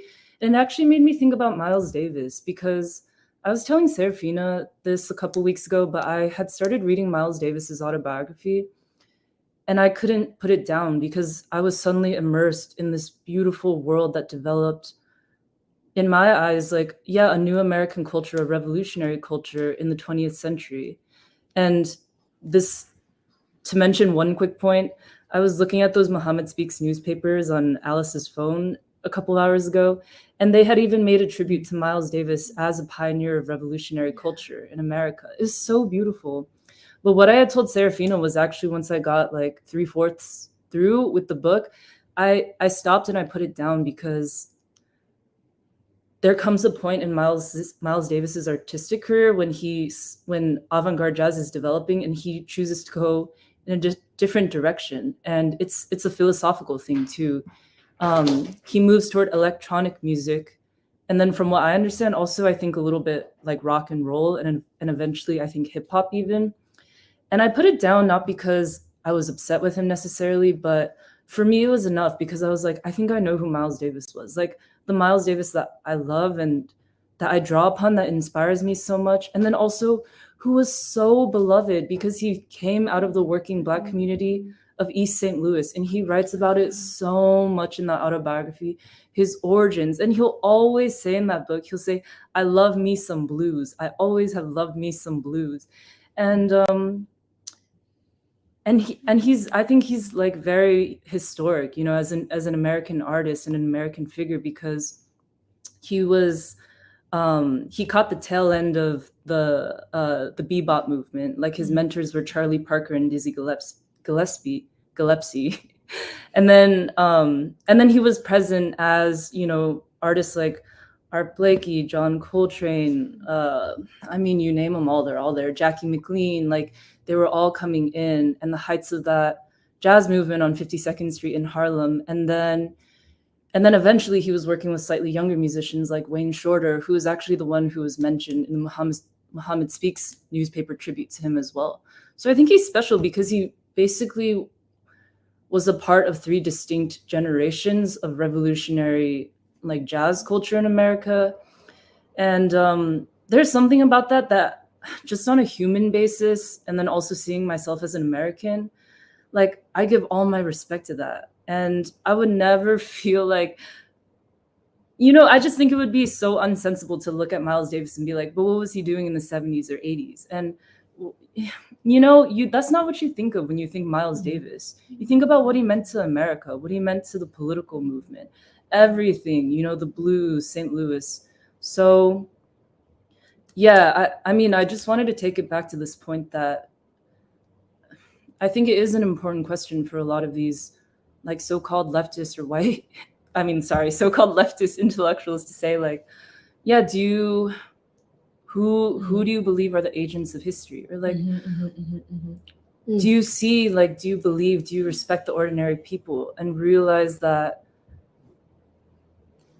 they have a clear and a strong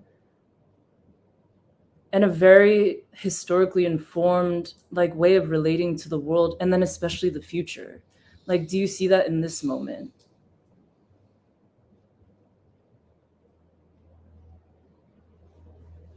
Yeah, on the topic of civilization, I guess thinking about the upcoming event, I'm excited because it is an opportunity to further define what American civilization is, with the art exhibit and just the people, I guess, Paul Robeson and Elijah Muhammad. We get to see the people and the art that most defined and shaped America. So, that's just a brief point, but yeah, just to mention that. And I think this conversation is making me think a lot, because I haven't been as familiar. It's only through the free school and us engaging with groups such as Platypus, Midwestern Marx, that I'm more familiar with the left, quote unquote, or specifically the white left. I know, like in undergrad, like I had heard of people like Norman Finkelstein and I'm forgetting the other name. Noam Chomsky. Noam Chomsky. But really not too much until recently, because of like through free school. And so I'm still trying to process what everyone is saying. And I think actually the crux of what I'm hearing is also how little importance that is faced amongst this tradition, this Black radical tradition. And because there's a conflation, it seems like there's a conflation even with someone like Norman Finkelstein of the civil rights movement with something like Black Lives Matter. And so it's valid to critique the Black Lives Matter as, because we've talked about it in the past as well, where it is not something that's representative, but you can't just say that and not actually talk about the true substance of Black people and their history and struggle in this country. Because otherwise you're just basically saying like, oh, there's just nothing here.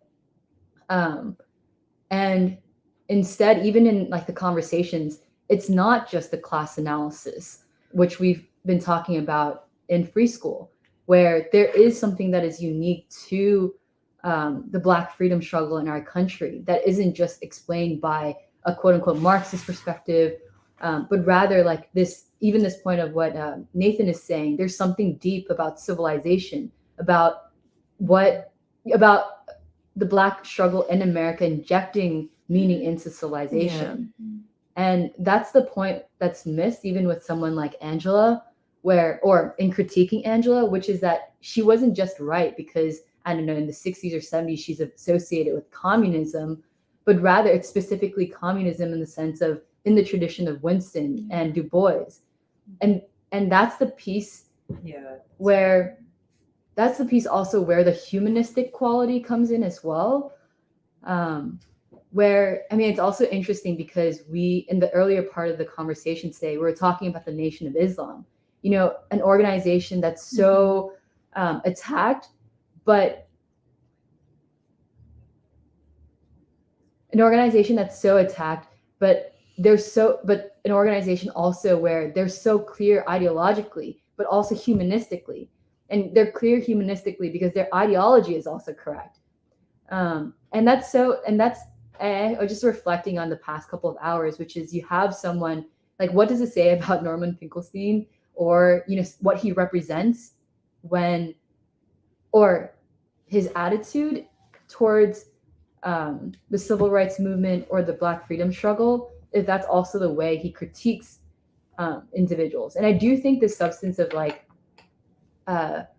not being woke, but then that doesn't allow you to just not be sensitive and actually take seriously the actual strivings of the people. And yeah, like even Michelle, like the litmus test essentially that Michelle was saying is, yeah, like why don't you place Norman Finkelstein in a room of the Nation of Islam? How would they receive someone like that? Like, what a bitch. Oh, wait, and it's not and it's not just because like they're Black, which is like saying that, oh, it's identity politics, like throwing him amongst Black people. But no, like actually these people in the Nation of Islam represent everyday people who actually are connected to a history. And where was I going? And I think goes back to like this question of civilization, of not like the task is not even like, my question even is like, why would you write a critique like that? Like, is that your strategy towards freedom? Or is it something actually that requires more in terms of who you're actually attacking, and then upon which principles that you're standing on? Can I just say something? I'd like to, just a couple of quick things. When we went up to the Sublation event, there was, Platypus was starting a magazine called Sublation, and we went up there, and Norman Finkelstein was there. I went over to say, "Hey, man, how you doing?" And we could not even say hello hardly before he's asking me, why is Angela Davis selling T-shirts now? I mean, it's that kind of nickel and dime bullshit where I was in the Communist Party, Angela Davis was in the Communist Party, so it's his way of saying, ha, ha, ha, you see where you guys ended up type of thing. It was totally, first of all, why would you ask me? I didn't even know she was selling T-shirts, if she is. And why would you ask me that? The other thing is, Jasper, here's a problem. Let me show you how it manifests itself. Well, even if he did it wrong, there is something to what he was saying. You understand what I'm saying? Put it another way.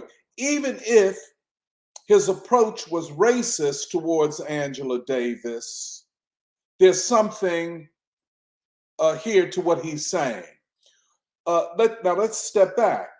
So in other words, Platypus allowed, at least in part, what was a racist critique, because we in Platypus, to be read, we white leftists, are in the end interested in ideas and not how they're presented or who's presenting them.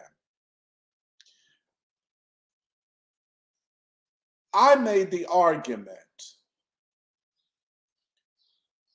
that Norman Finkelstein was more about an ad hominem attack upon Angela Davis than about critiquing her ideas. And I would say, look at how he constructs and how he proceeds with with his presentation.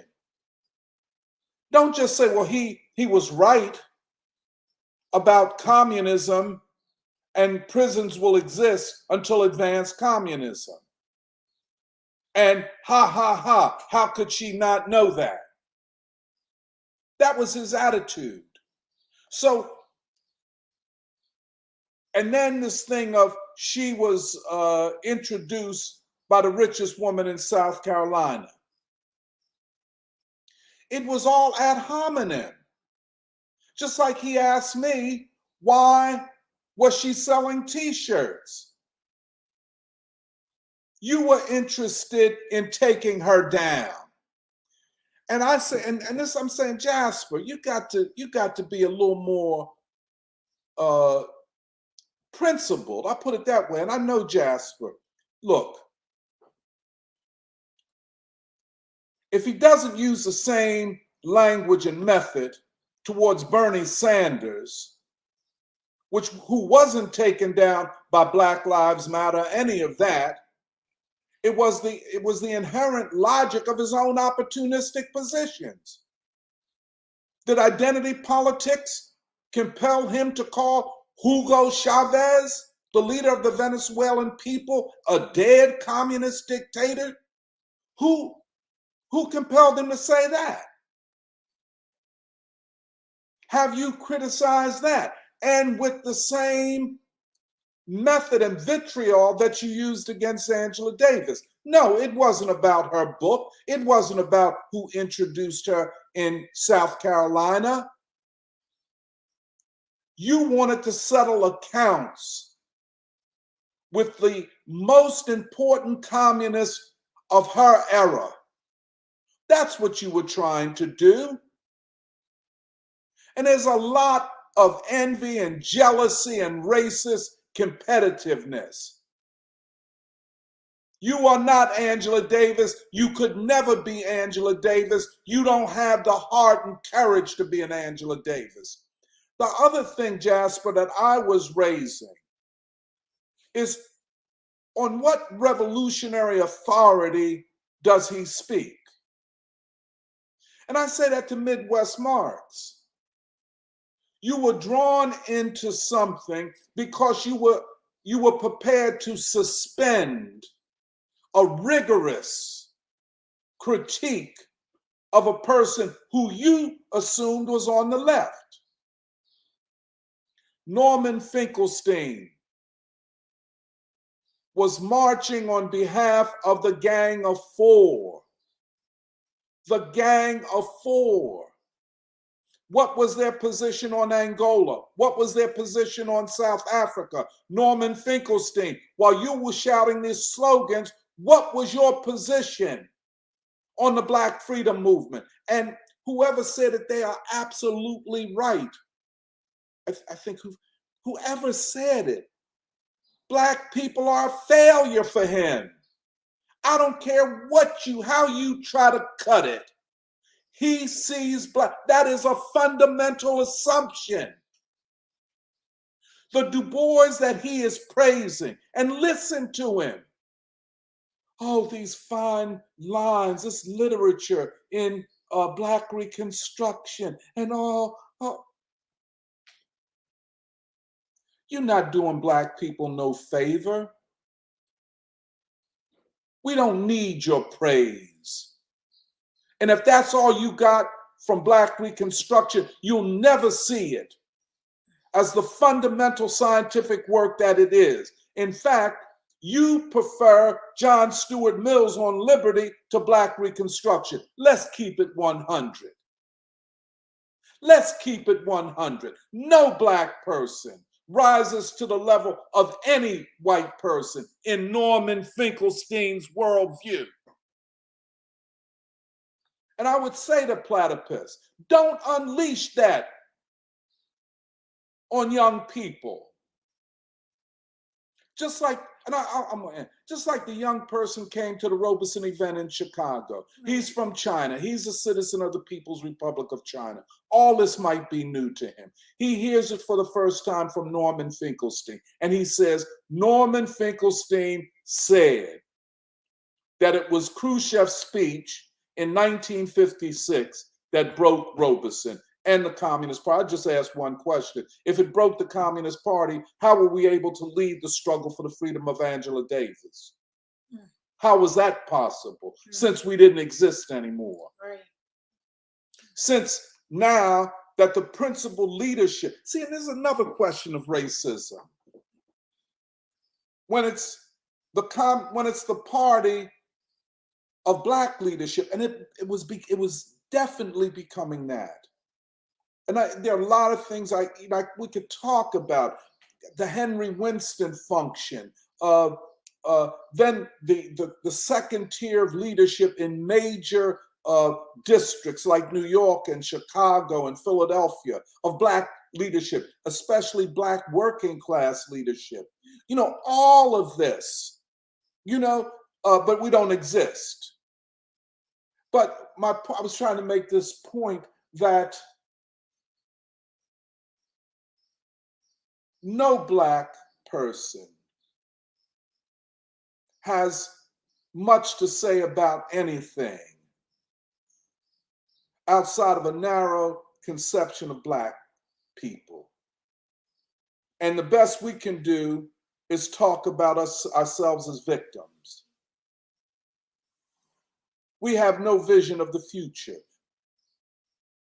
If you don't see Martin Luther King, I got questions about who you are.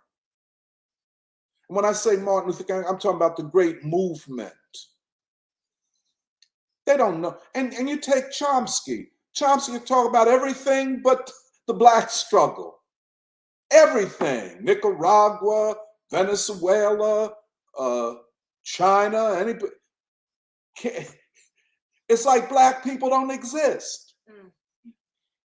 You know what I'm saying? It is so apparent. I'd say to all young people, look, you don't have to go along with what I'm saying. Maybe I'm biased. Maybe I got it wrong. I'm a Black person, and therefore my intelligence is questionable. I understand all that. I'm telling you, I understand it all. But don't take my word for it. But I say, in Platypus, you need to study the Black freedom movement. Before, you focus only or singularly upon the Western Marxist tradition, the Horkheimer and Marcuse and Adorno and that. Before that becomes the thing that you're about, before you turn over major panel discussions to people like Finkelstein, study the Black freedom struggle. Please. You need to, and then you have a context. You have a way to judging. And I would suggest to a lot of them, you don't know who Norman Finkelstein is and isn't. You don't know who he is, and don't tell me about him. You could write 1,000 books and be wrong 1,000 times. Writing books do not establish truth or intellectual achievement. It just shows that you know how to put together a book. That's all I would say. I don't think it is a passing matter. I would say this. What we see is something deeply rooted in the white left. Yeah. This is we're not just talking about Midwest Marx and how you could fall for that. We're not just talking about Platypus, how you could fall for that bullshit.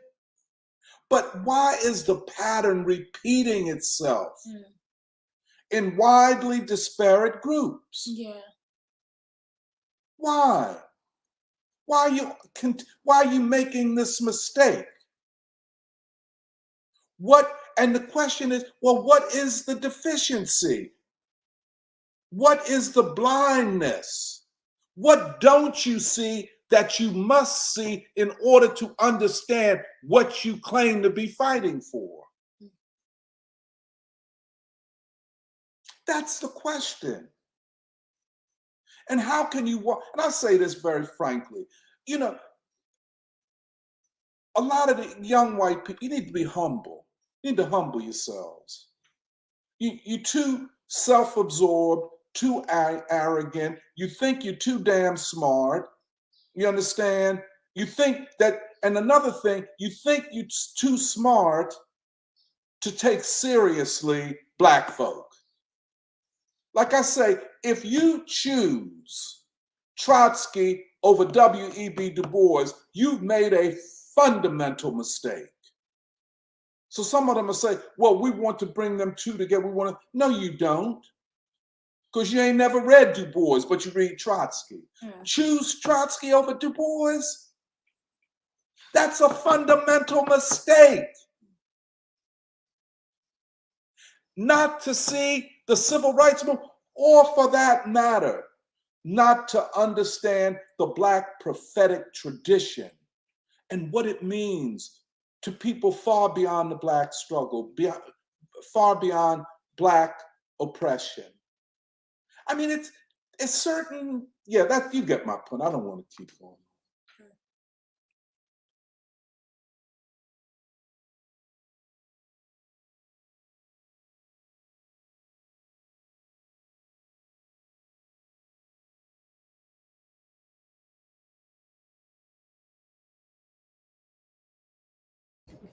Doc, do you want me to read comments? There are a few, but honestly, I feel like you already kind of addressed like what the comments are, but I can still read them if you want me to. Nuri, I'd love to hear them, personally, because maybe I got this wrong, but I'd like to hear how people would address these questions, especially the thing that I'm interested in, Jasper, because I know Jasper. Yeah. The way I understood what you were saying, Jasper, is even if he said it wrong, and I'm used kind of, in substance, he was right. Yeah. And I'm saying he was wrong in substance, which I tried to argue, but then he said it wrong. But for Finkelstein, it was not the substance as much as the form, because the form was directed to humiliating, trivializing, and taking Angela down. Yeah. That's all. And maybe Jasper would say, no, man, you wrong. That's not what he did at Platypus. That's what I saw, however. Yeah, so Jasper commented like 15 minutes ago. So he said, Angela Davis's new stuff is pretty much compatible with BLM and with being a vote blue, no matter who, Bernie and Biden supporter. And it's actively holding young people back from liberation, which has to be dealt with soberly. I'm sure I would love her if she was my auntie or my comrade, but I would still have to put forth a critique. And then he says, also, almost everyone in Platypus thinks Norman Finkelstein is a clown. Oh. And many people physically left the room at his book talk because they were annoyed. There's no difference between there is a difference between studying a person and endorsing them politically. Who's doing that? I don't know. And then he says he's wrong about communism and stupid. And I feel like the thing is that there's like the ideological critique of the substance and then the form.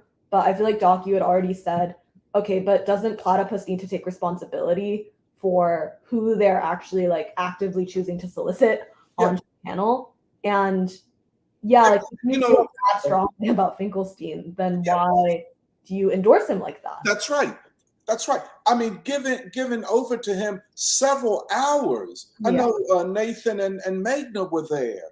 Why, if he is such a clown and everybody walked out, why even have him? Frankly, Jasper, I don't think that's the case. I saw Norman Finkelstein at the sublation, the initiation of the magazine Sublation. He was on a panel with Christopher Stone, the founder of Platypus. I mean, it's not like he's treated as some sort of buffoon. He's treated, and in fact, the book that he's marketing right now is published by an arm of Platypus. The Sublation, they published it. If he is a clown and all of that, I don't see how all of this embrace of him. Now, you could say, well, we don't agree with his ideas, but maybe Nathan or Magna can tell us what the discussion was like in the room after he spoke. I didn't see any evidence of that. And then, of course, if you don't mind, Nuri, I don't want to talk over you. See, this argument that he's making about the defense of free speech, you know what I'm saying? That I'm trying to figure out why now. I mean, what is this defense of free speech? Why is this such a big issue for you now? Right. In the midst of one of the great political crises in the history of this country. Defense, well, we know there is not now, and there has only been limited free speech, and less so today. But anyway, that's just what I would say.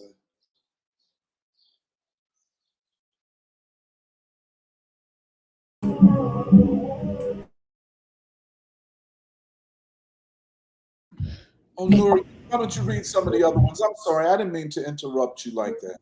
I mean, that was basically most of it. There's just one other comment by Christopher Romero where he says, if anything, on the Angela Davis situation, I feel like a more somber tone describes and is appropriate to her, quote, rise and quote, fall.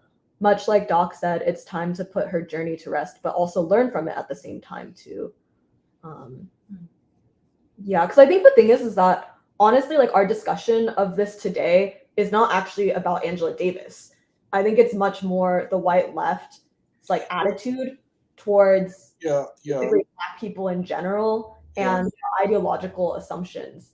Well, that's true. That's true. But then it is about Angela Davis because the attack was ad hominem. Here, and I just, look, Angela Davis is not who she was 30 years ago. I don't think Angela Davis would deny that. Angela Davis is not the reason why young people are misled. Right. It's not because of Angela Davis, because until very recently, Angela Davis, with the collapse of the Soviet Union, world communism, she was pretty much a non-person. Not a non-person, but she was not a big figure in public discourse. Not anywhere on the level, let us say, of Cornel West, for example, or other Black spokesmen and thinkers. She was not on that level. Obviously, she has made a compromise. And I would just say to people, the quote, rise of Angela Davis was in a period of the rise of the world communist movement, of the ideological consolidation of the Communist Party of this country, of the rise of the national liberation movements, the resistance of the Vietnamese people. There were posters of Angela Davis in the caves of the National Liberation Forces in South Vietnam. When I was in North Vietnam, there were posters of Angela Davis.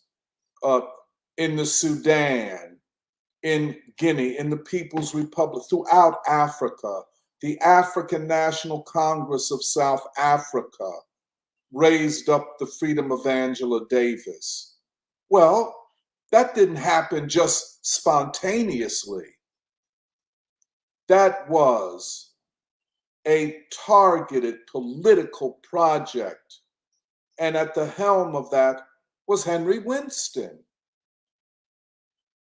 I mean, but if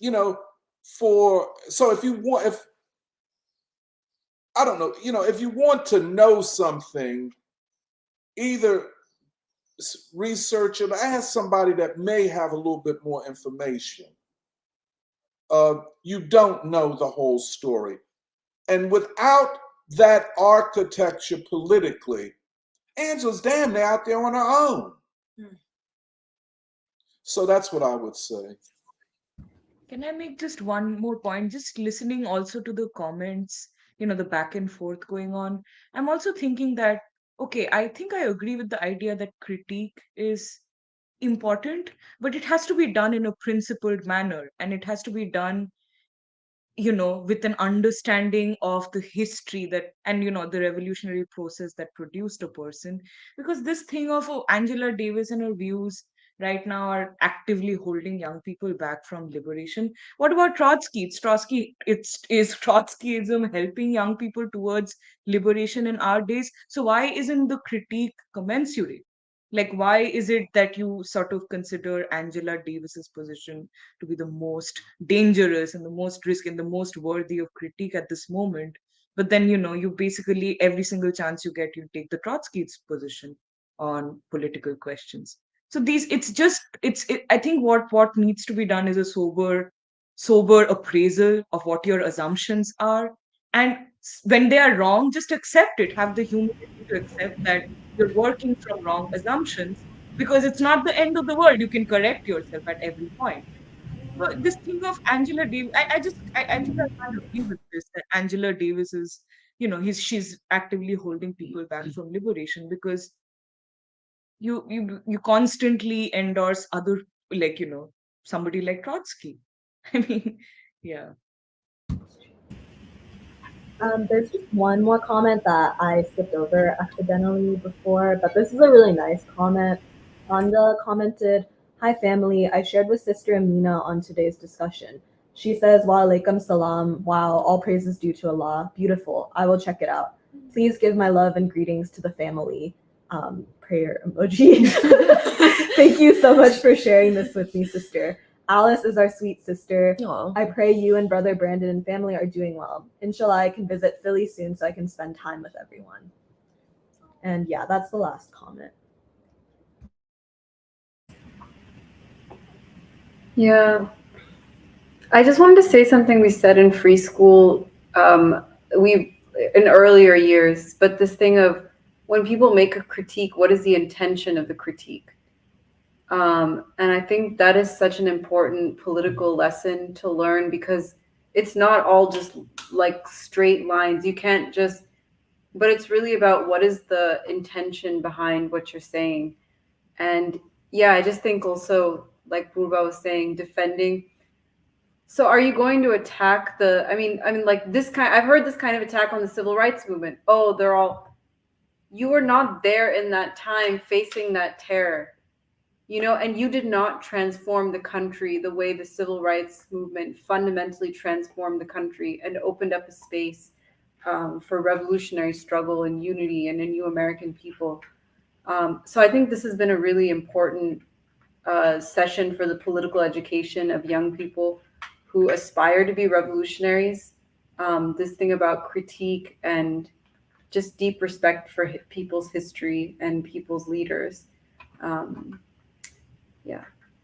And I also wanted to say, like, what is the purpose of the Saturday Free School and discussing and working out ideas? Mm-hmm. What are we investigating in Du Bois and Martin Luther King? Like, what is the revolutionary essence that we are studying? And I think this conversation also is like talking about, like, the white left isn't like just white people. Mm-hmm. You know what I mean? Mm-hmm. It's not like a white thing. Mm-hmm. But it's a belief in the old world order. The sense of that the way of thought that does not include Du Bois as being the underpinnings of a revolutionary communism. And it's true what you're saying, Purva. Like, there is a difference in understanding things like communism if you regard Trotsky rather than Du Bois. There is a difference when you regard the civil rights movement and you don't include Martin Luther King. Mm-hmm. And I think it's true what you're saying also, Meghna, like, what this conversation has to do with is specifying and clarifying the revolutionary essence, which means that, like, we're like, why do we talk about, like, the Afro-Asiatic? Like, why are we talking about this? So I was only just bringing that up because it could seem like we're being antagonistic to other people or like whatever, but like let's just get the cards in the right. Let's put it right on the table with what we're saying. And if Norman Finkelstein is not revolutionary, then we don't regard him as such. And that doesn't mean we put other people down or that we're putting people down in their own search in their personal lives about their ways that they will be a part of the revolutionary struggle. But in finding the revolutionary struggle, do you find Du Bois and King and so on? So it's like the priorities have to be checked. That's all. More than just, we're defending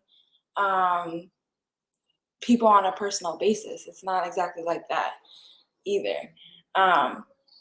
But again, like in defending Angela, we're defending the world peace movement. We're defending the world communist movement, which Angela was a part of. And yeah, I just wanted to add to that because it can be a thing where people aren't able to want to connect or know more of what we mean by what we're saying and want to just kind of like go back and forth. But like instead, well, if we continue to struggle for ideological clarity and be a part of what the Saturday Free School is seeing in the world, knowing what we're doing with the upcoming events, and so on, then that could be another avenue rather than relying upon Norman Finkelstein.